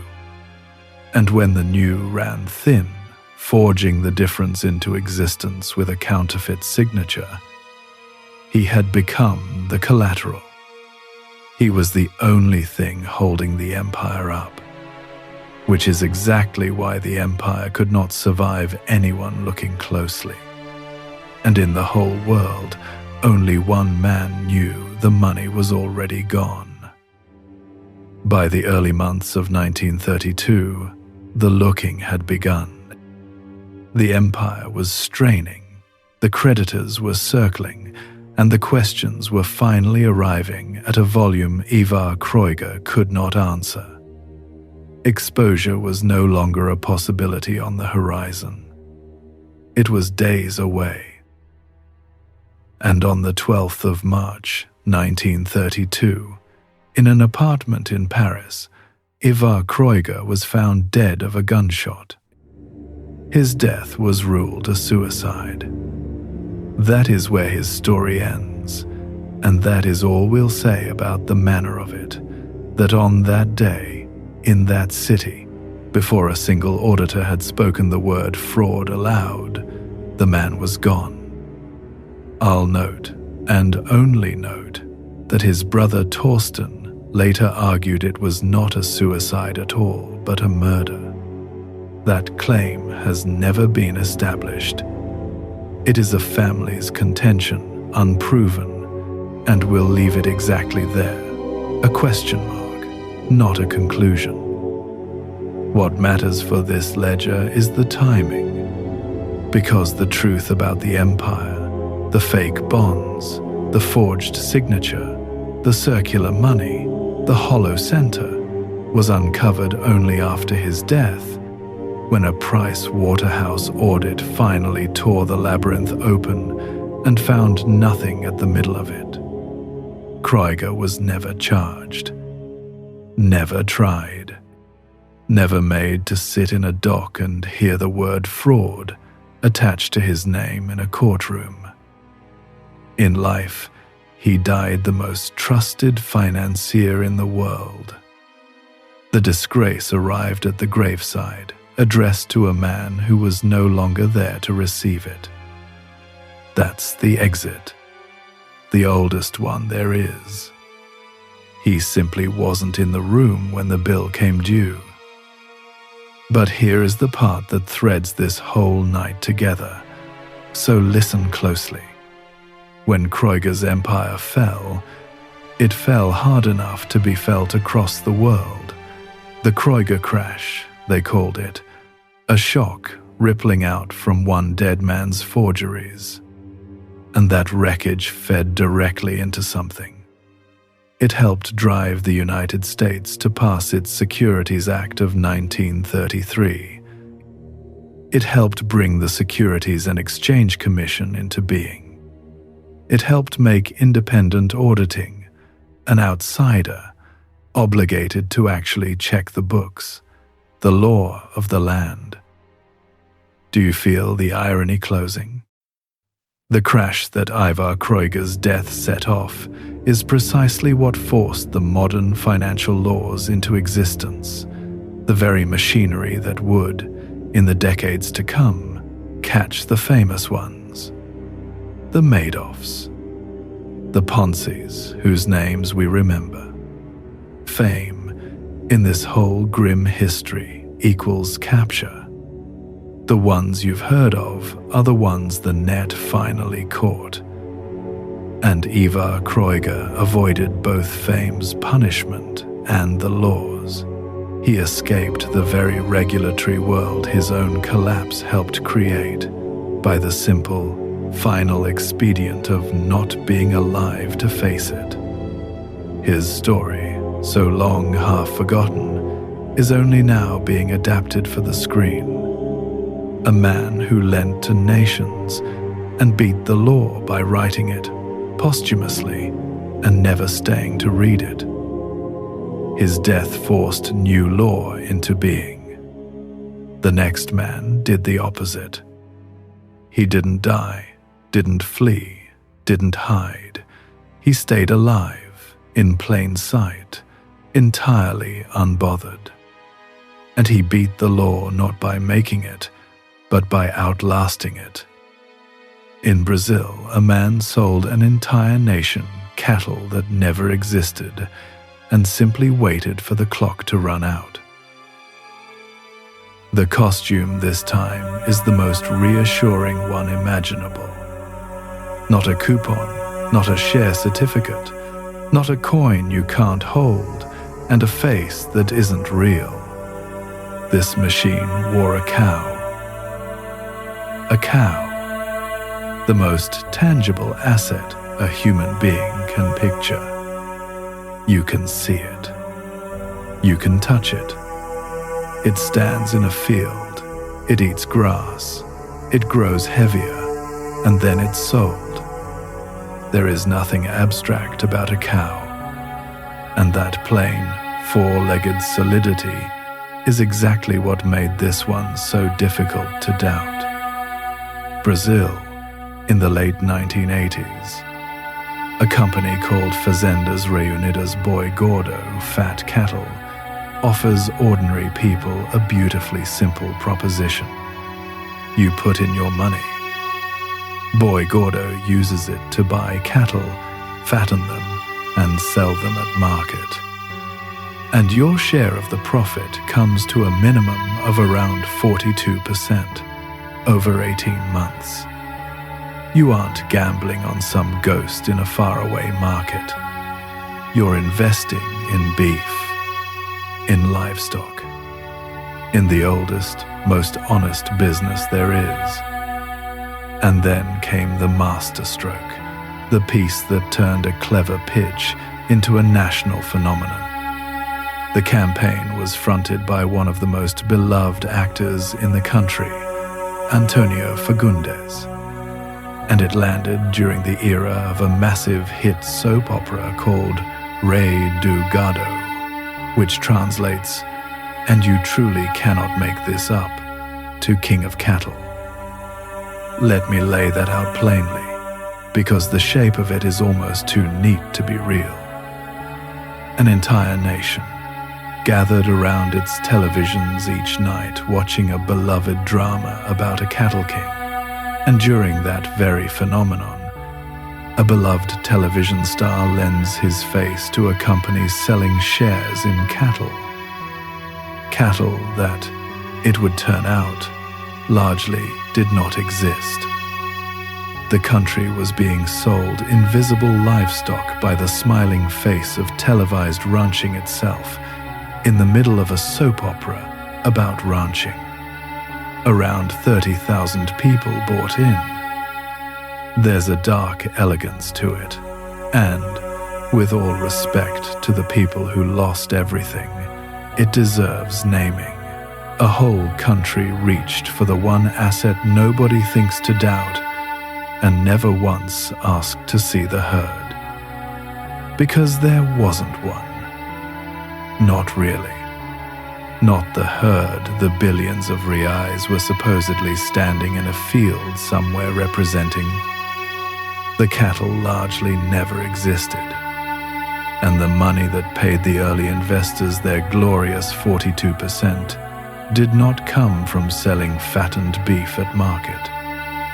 It came, as it always comes, from the pockets of the newer investors arriving right behind them. Same plumbing, bovine costume, the most touchable asset on earth, and underneath it, the identical circle of belief we have watched turn all night long. It ran for more than a decade. And then, in 2001, the withdrawals were frozen, the machines seizing up the instant too many people reached for their money at the same moment. Exactly as Spitzdeders did one November morning in 1872. Exactly as they all do. When the accounts and the pastures were finally examined, the great herd anchoring billions of reais turned out to be, in large part, a fiction. By 2004, the company was in bankruptcy. The scale of it ran to something like 3.9 billion reais, which, depending on how you cross the exchange rate of those years, lands somewhere in the range of $1.5 to $1.7 billion. Around 30,000 people holding shares of a herd that was mostly a rumor. The regulators moved first, and their blow was real but survivable. In 2003, Brazil's Securities Commission, the CVM, fined the man behind it all, Paulo Roberto de Andrade, more than 20 million reais, and banned him from the market for 20 years. But notice what that is. A fine, a ban, civil penalties. The state could reach his license and his wallet. It had not yet touched his freedom. For that, there was a criminal case coming. 30,000 people had bought a piece of a herd that was a rumor, and now, at last, the criminal courts turned toward the man who sold it. And this is where the clock becomes the whole story. The criminal case ground forward, slowly, the way large cases do in any country. There was a conviction, a sentence, reduced along the way from 4 years down to 3. It looked, for a moment, as though this one would end differently. As though a man who had emptied 30,000 people might actually see the inside of a cell. But the case had been grinding for a very long time. And in 2009, Brazil's Superior Court of Justice, the STJ, looked at how much time had passed and reached a conclusion that required no judgment of his guilt at all. Prescription, the statute of limitations. The clock on prosecuting the crime had simply run out, and so the court annulled the entire criminal action, not overturned on the facts, not argued down on the evidence, erased because too much time had elapsed to punish it. Andrade served no prison. None. The only lasting marks against him were that civil fine and the management ban, the license, never the liberty. And the Brazilian press, watching a man walk entirely free from a fraud in the billions, captured the ending in 3 words that have followed the case ever since. Rico feliz y live. Rich, happy, and free. Look at the shape of this exit against the last one, because they are perfect opposites. Ivar Kreuger escaped by dying before the law could arrive, and his death forced brand new law into being. Paulo Roberto de Andrade escaped by staying alive, in full public view, entirely unbothered, until the old law simply ran out of time to reach him. One got away because a law was born. The other got away because a law expired. He didn't need a fake passport. He didn't need a foreign grave. He didn't need to vanish or forge a signature or die in a Paris apartment. He needed only patience and the calendar on his side. He waited, and the law blinked first. And that, quietly, tells you something worth carrying to the comments before we go on. Every one of these people got away down a different road. The state, the seal, the halo, the border, the grave, the ticking clock. So here's what I'd genuinely like to know from you. Which institution, which empire, which figure from the whole strange history of power would you most want us to put under the lamp next? Or simply, what's your own favorite story from the past, the one you always come back to? Drop it below. I read them, and they shape what we build. Because Andrade beat one nation's courts by outlasting them. One man against one legal system, and the loser was 30,000 investors. But run this exact machine at the scale of an entire country. Let 2/3 of a whole people pour their savings in, and when that clock runs out, the loser isn't an investor anymore. It's the state itself.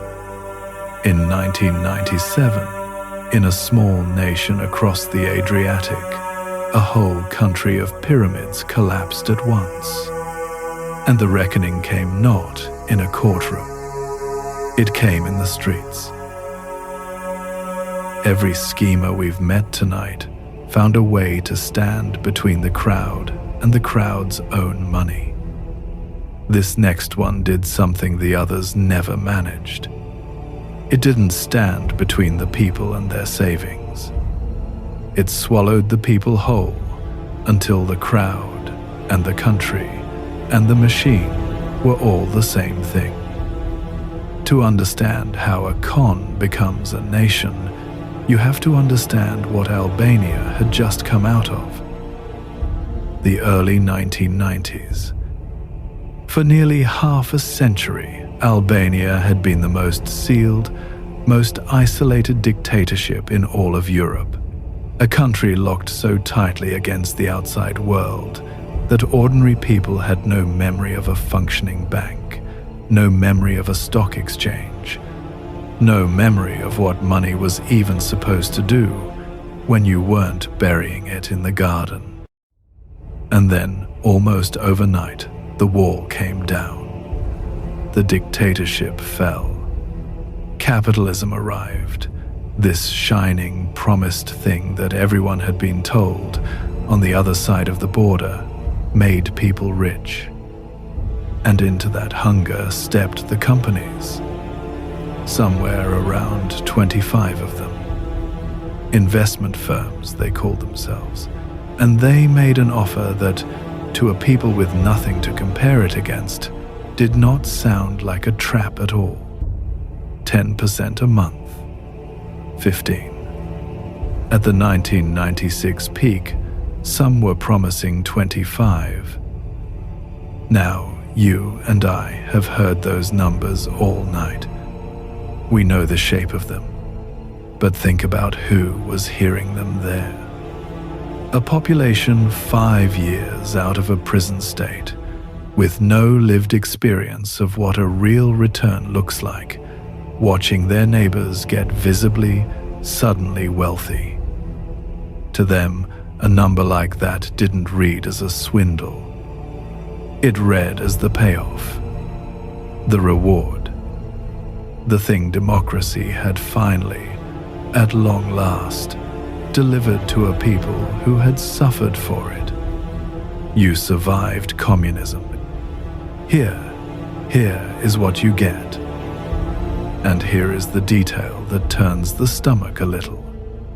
Some of these firms weren't naive at all. Some were run by former Sigurimi, the old regime's secret police, the very men who had enforced the isolation, now selling the freedom. Some were laundromats, washing the profits of embargo-busting smuggling operations through the savings of ordinary families. The men most experienced at controlling a population had simply switched instruments. And roughly 2 of every 3 people in the entire country handed them their money.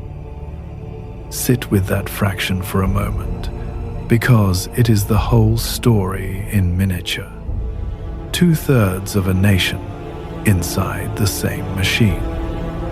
Which means, mathematically, and the math is the only honest thing in any of these stories, there was almost no one left on the outside to pay them with. The pool of new money wasn't draining. It was already nearly the whole country.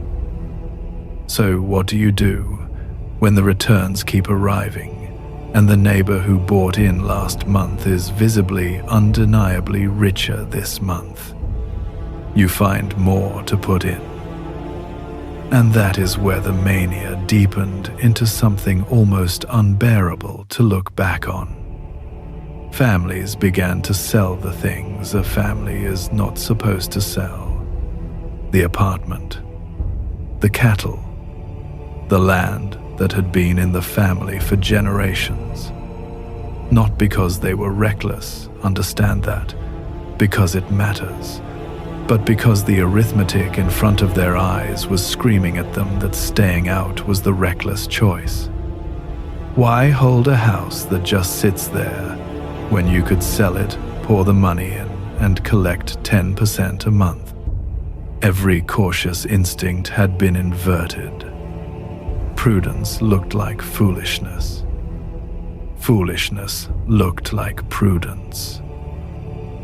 And the firms fed it. They started competing with each other, one offering 15%, so the next offered 20%, so the next offered more still. To an investor, that looked like a bidding war for their business, a sign of a healthy, hungry market. It was the opposite. When a scheme starts raising its rates, it is not getting more generous. It is getting more thirsty. The higher the promised return, the faster the operator needs fresh money just to keep the older promises alive.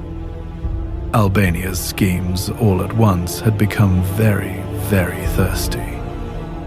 By the height of it, one company alone, Vefa Holding, run by a man named Vebi Alimuchaj, would eventually be found to owe money to 59,005 creditors. 59,000. from a single firm. The schemes had stopped being investments people bought. They had become, functionally, the national economy.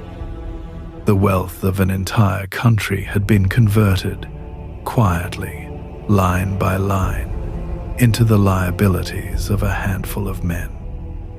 And a liability is only a promise. A promise is only as good as the next person willing to believe it. So the whole structure now rested on a single, invisible condition: that the new money would keep coming. Forever. In a country where nearly everyone was already inside. There was no forever. There never is. January 1997. The machine seized.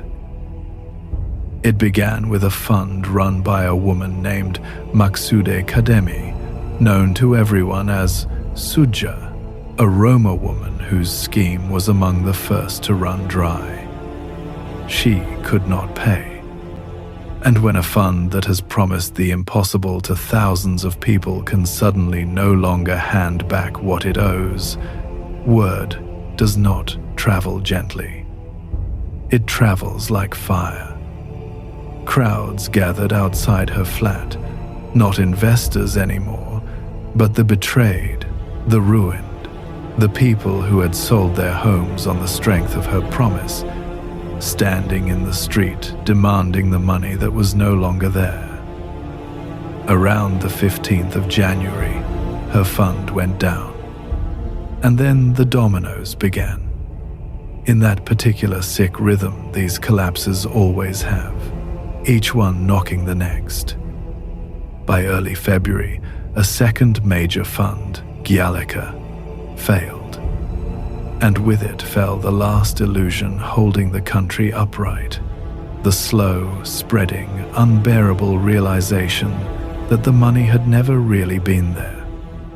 Not in Suja's fund, not in Giallica, not in any of them.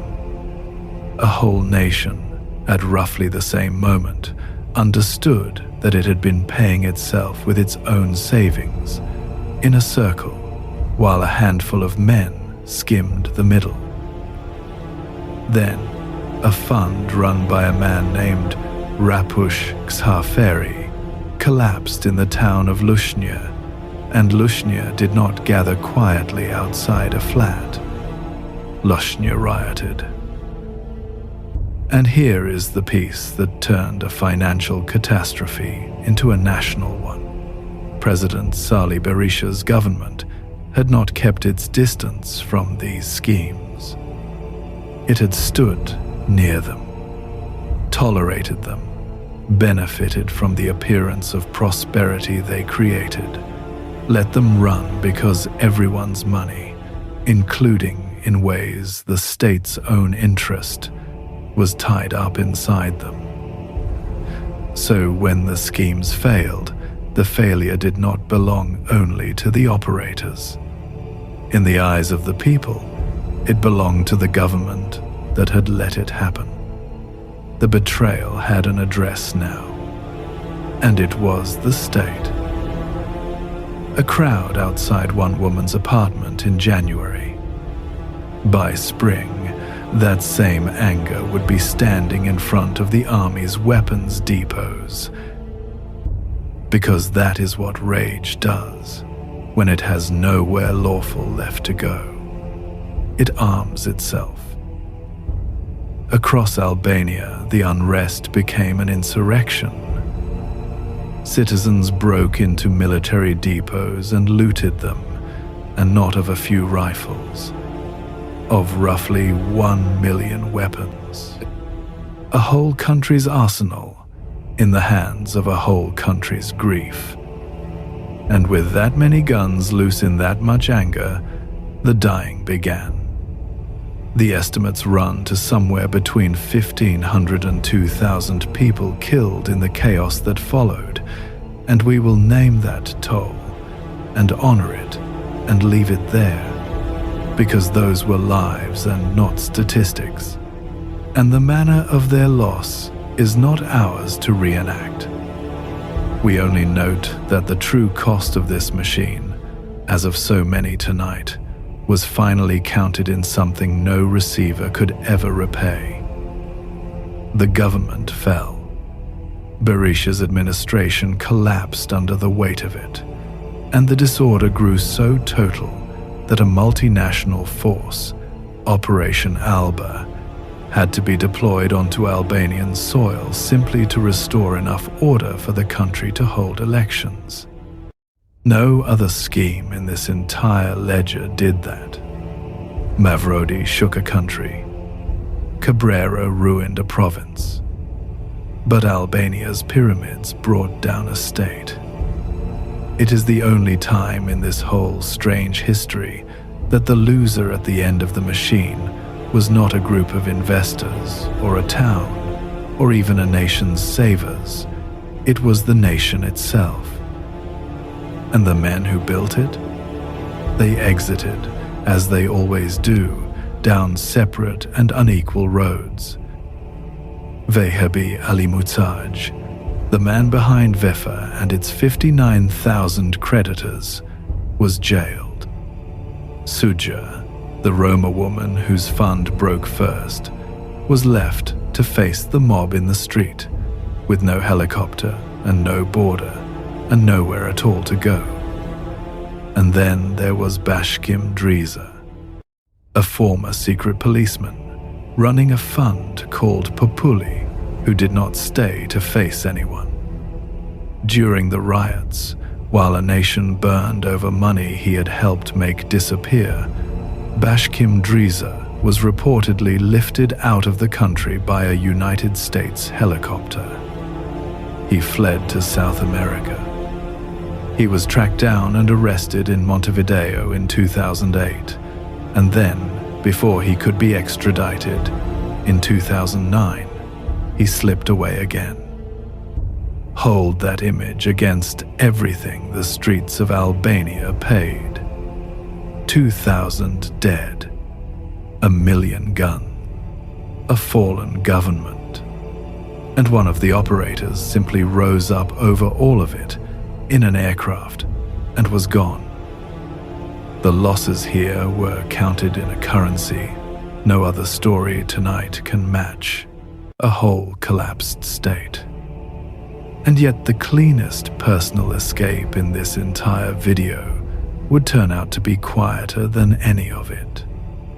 No helicopter, no riot, no fallen government.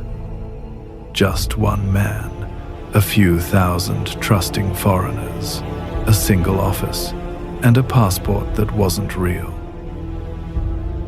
A collapse on Albania's scale needs a crowd, needs a whole nation of noise for the operators to scatter into. But shrink the machine. Take away the country, the million guns, the fallen government.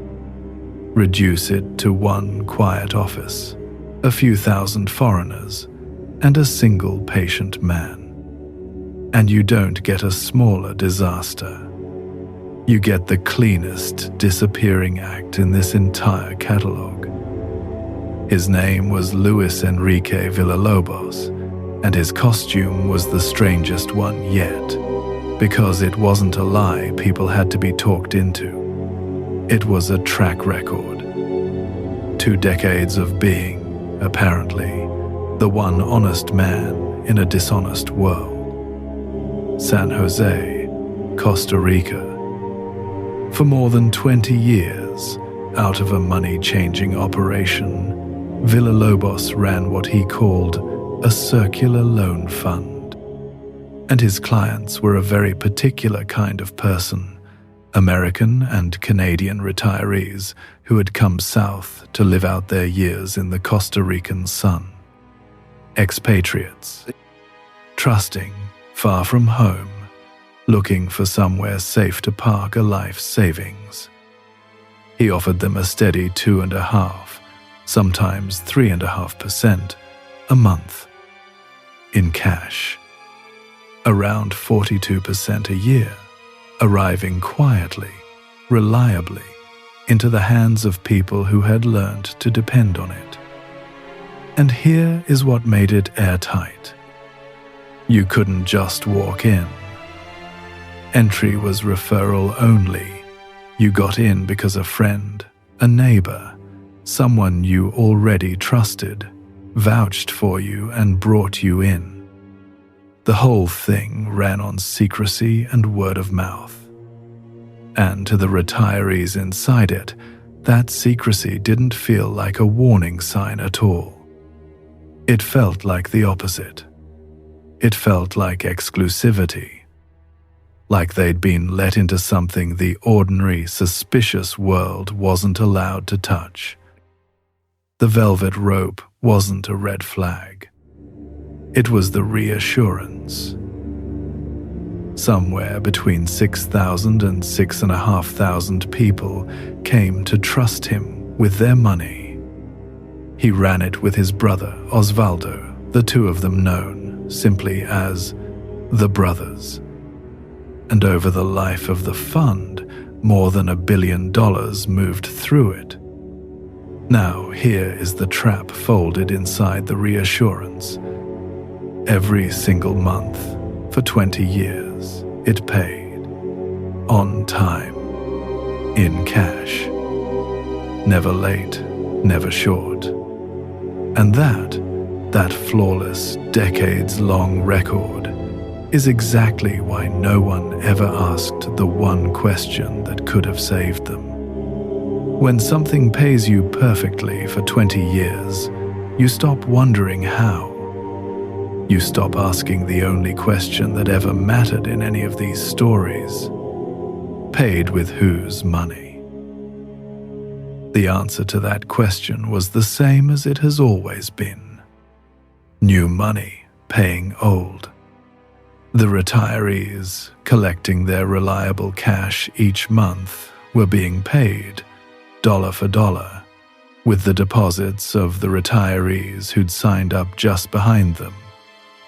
20 years of flawless payment didn't mean the fund was real. It only meant the man running it was patient. And patience, it turns out, is not proof of honesty. It's the thing that buys you the perfect exit. But a fund like this has one fatal dependency. It lives on movement, on constant, uninterrupted inflow, new cash arriving to cover the promises coming due. Stop the flow, even briefly, and the whole thing suffocates.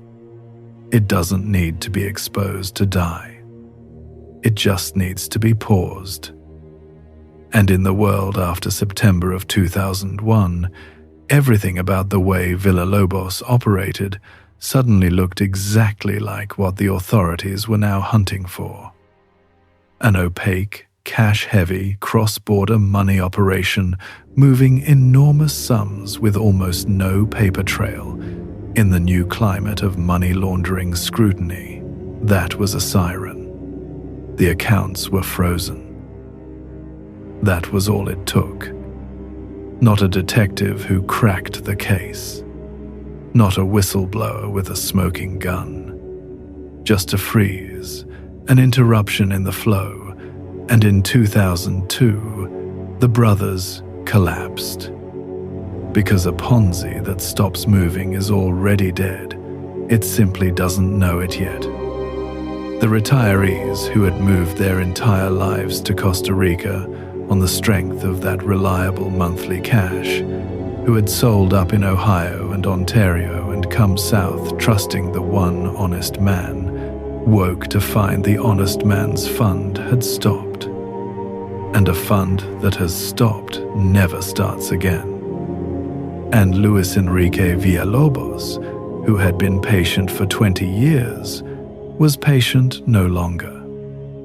As the case closed in around him, he made the move he had, in a sense, spent 2 decades earning the right to make. He left, with a fake passport. And he has never, not once, not anywhere, in all the years since, reappeared. Costa Rica convicted him. But it convicted a man who was not in the room. In absentia, a verdict handed down to an empty chair, to a name with no body attached to it anymore. The court could reach the paperwork of Luis Enrique Villalobos. It could never reach the man. And his brother? Osvaldo stayed. Osvaldo did not run. And Osvaldo was handed 18 years in prison for a fortune that both of them had built and run together as the brothers. One brother vanished into the world and lost nothing but his name.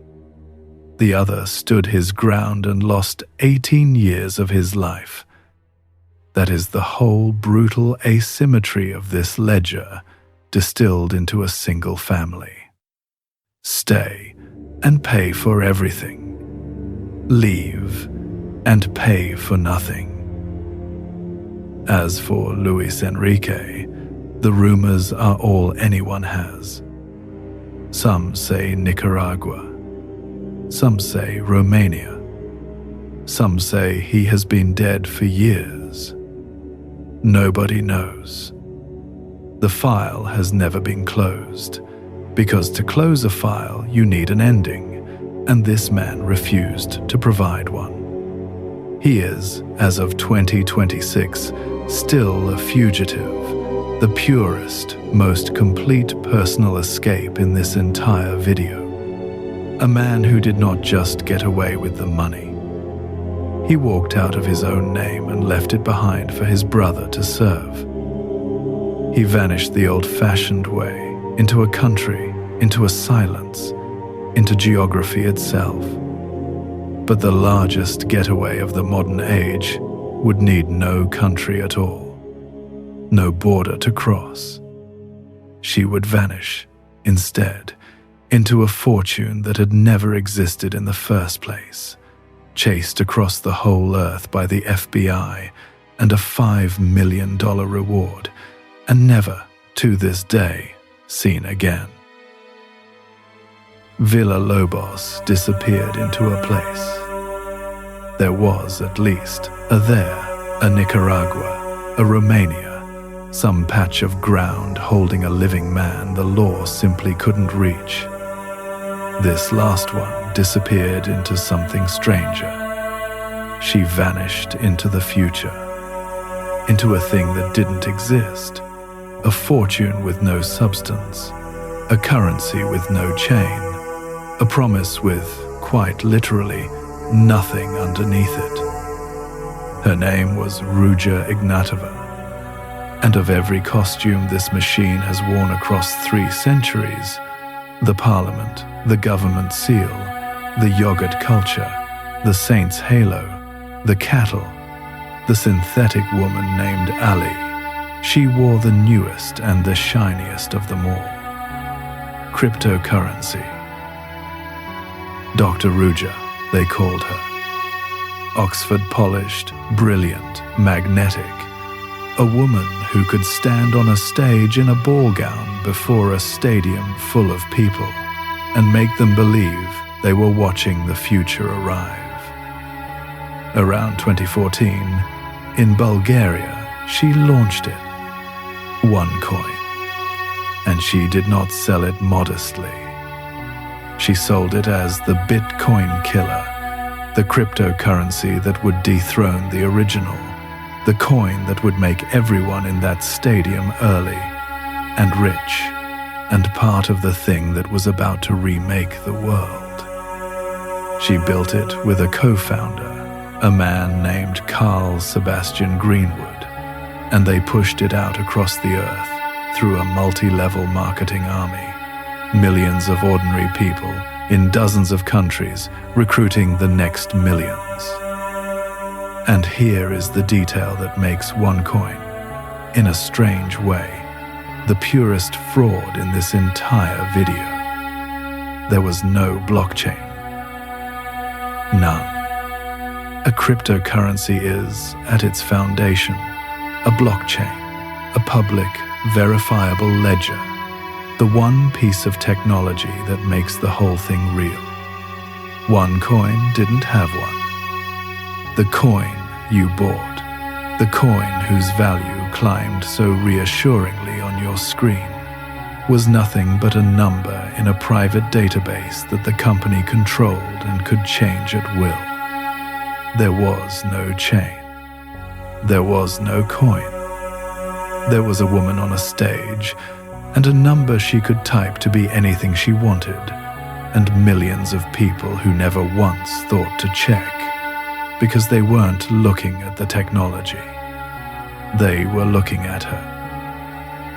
Think about what that means, held against everyone else tonight. Kreuger at least had real matches. Cabrera had a real government seal. Boy Gordo at least gestured at a real, if largely absent, herd. Ruja Ignatova sold nothing. Not a bad investment, no investment. A number in a database, dressed in a ball gown. And more than $4 billion followed it. 3.5 million people, by the best estimates, handed their money to a coin that did not, in any real sense, exist. Of course, the machine underneath the ball gown was the oldest one there is. The money the early believers cashed out, the profits that made one coin look so gloriously real, came from the money the newer believers were pouring in. Same plumbing, newest possible costume.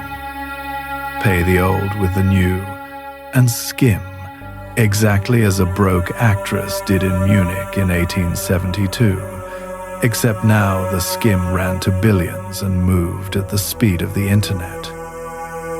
And then, in October of 2017, the machine cracked. But watch the timing on this one, because the timing is the entire story. It is the thing this whole video has been building toward. On the 12th of October, 2017, federal prosecutors in New York, the Southern District, filed charges against her. A warrant issued. The apparatus of the most powerful law enforcement system on Earth turned, at last, toward Ruja Ignatova. And, 13 days later, on the 25th of October, 2017, she boarded a commercial flight. Sofia to Athens. An ordinary passenger on an ordinary plane, lifting off from Bulgaria toward Greece. She has not been seen since. That is the whole of it. That is where the trail for the entire world simply ends. She was reportedly tipped off, warned somehow that the charges were coming, which is why she was on that plane at all, and why the plane went to Athens, and why, from the moment it touched down, Ruja Ignatova stepped cleanly off the edge of the known world and vanished, charged on the 12th, gone by the 25th. Somebody, somewhere, made sure she was on that flight. No one has ever admitted who. And the contrast writes itself. Her co-founder, Carl Sebastian Greenwood, the man who built it beside her, was eventually caught, tried, sentenced to 20 years. The partner who did not have her timing, or her warning, or her nerve, is in a cell right now. And the woman at the center of it all, the face on every stage, the name on $4 billion of loss, converted total exposure into total absence in the span of a single flight. The state got its charges. It never got her. And so the years pass, and the void only deepens. In June of 2022, the FBI did something it reserves for a very particular kind of ghost. It added Ruja Ignatova to its 10 most wanted fugitives list, the same list that has carried the names of the most consequential fugitives in the world. And in June of 2024, the reward for information leading to her climbed to $5 million. $5 million. That is not the price you put on a small woman who ran a small scam. That is the price you put on someone. The most powerful investigative apparatus ever built has been hunting in earnest for years and cannot find. Some reports say she was killed in 2018, murdered, disposed of, silenced. But nothing has ever been proven, and the FBI continues to treat her as alive, continues to look, continues to hold her place on that list. So we will not close a door the people hunting her have refused to close. As of 2026, Ruja Ignatova has never been found. She is either out there, somewhere, tonight, living under some other name, in some other country, spending the belief of 3.5 million people, or she isn't, and no one alive can prove which. Her victims, meanwhile, are only now being offered the thinnest sliver of the money back, a remission program, drawing on something over $40 million in forfeited assets, being parceled out against more than $4 billion in losses a decade after the fact. Do that arithmetic. 40 million against 4 billion. For most of them, it is not a recovery. It is a receipt for what was taken. And now watch the vice. Remember Adele Spitzer, at the very beginning of tonight, running her machine through a gap so wide there wasn't even a law against it. A century and a half ago, an infinite gap, empty air. And here, at the end, is Ruja Ignatova, running the identical machine through a gap that had been narrowed to almost nothing. An invented word for the crime. A statute. Borders. Interpol. An FBI 10 most wanted listing. A $5 million bounty. Forensic tools that can trace a dollar across the entire surface of the earth. Everything the law spent 150 years building to close that gap, all of it, arrayed against one woman. And she stepped through it, onto a flight to Athens, and was gone. So, we have come all the way down the ledger. And it is time, before you drift off, to say plainly what it was we were actually looking at all this long night. It was one machine. Only ever one. Look back at all the costumes it wore. Postal reply coupons in Boston. A women's bank in Munich. Safety matches lent to broken governments. Cattle that never stood in any field. Gold and crypto. And a jar of yogurt culture warming on a windowsill in South Africa. A different century every time. A different pitch every time. And underneath every single one of them, identical plumbing. Pay the old with the new and skim the difference. That's all it ever was. A child could understand the arithmetic. The costume was never for the math. The costume was for you. Because here is the thing I most want you to carry out of this. The raw material of this machine was never money. It was trust. Every operator we met tonight had the same real problem. How do you get a careful person to hand you their savings? And every one of them solved it the same way. not by defeating your skepticism, by routing around it through something you already believed. A faith, a flag, a saint's halo, a soap opera star's smile, a government seal, a neighbor who got paid last month and couldn't stop talking about it. The con never sold you an investment. It sold you belonging, and belonging, as we've learned over and over tonight, does not ask to see the books. And getting away, that thing the whole video promised you getting away, was never, once, a save. It was only ever an exit, because the math had already decided the ending on the very first day. The scheme could not work. It was never trying to work. The operator was only ever playing a timing game, running out the clock until the bill came due, and making sure of one thing, that they were not in the room when it did. Die first. Vanish across a border.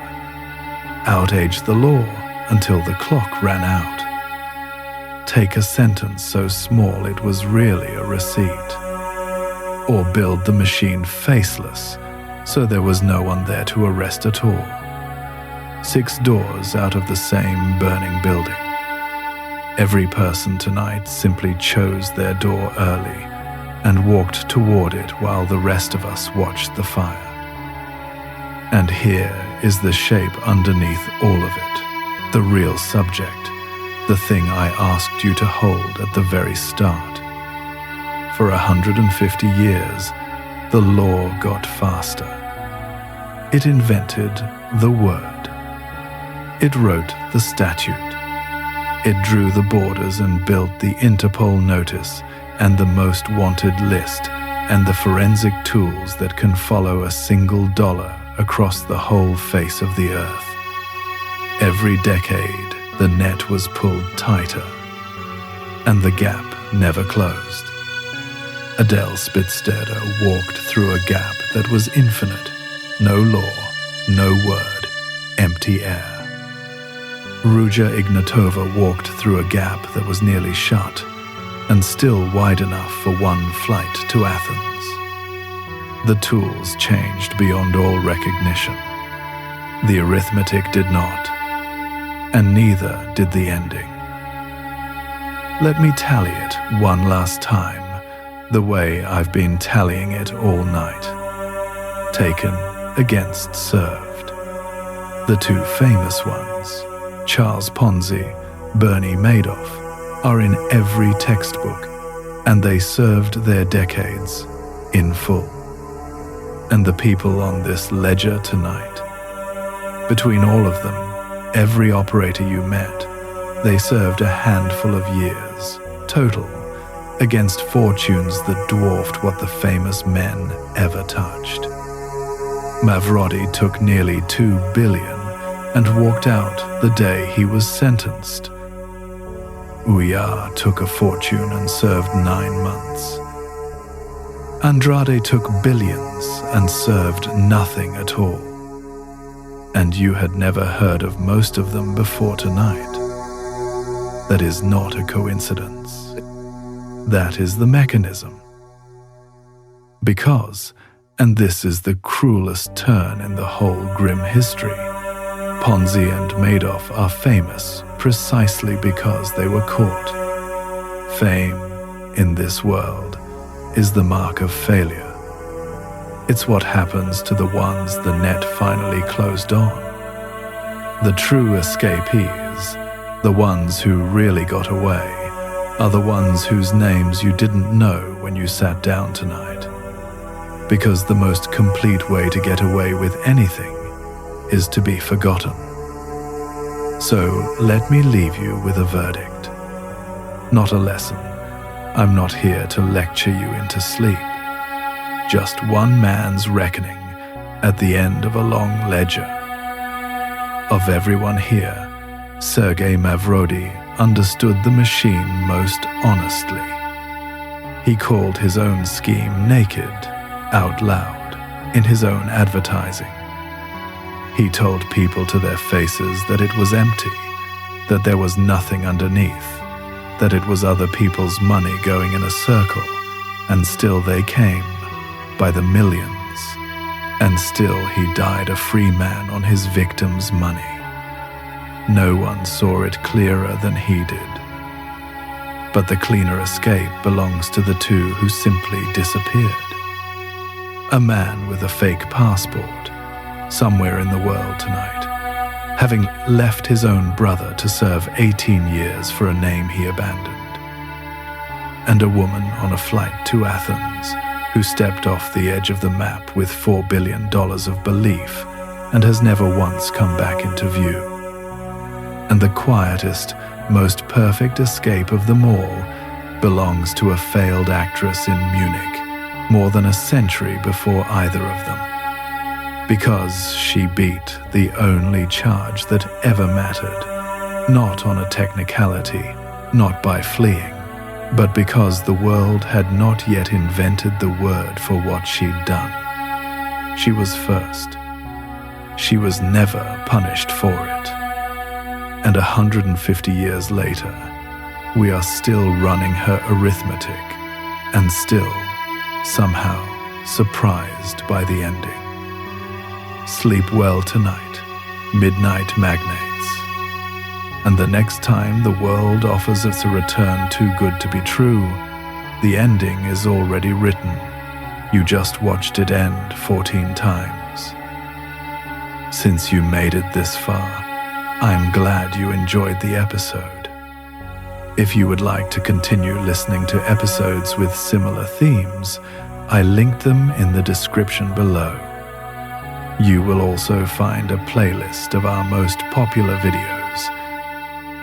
Sleep now, midnight magnates. And wake up, as always, a little stronger and a little wiser. The story is done, but yours continues.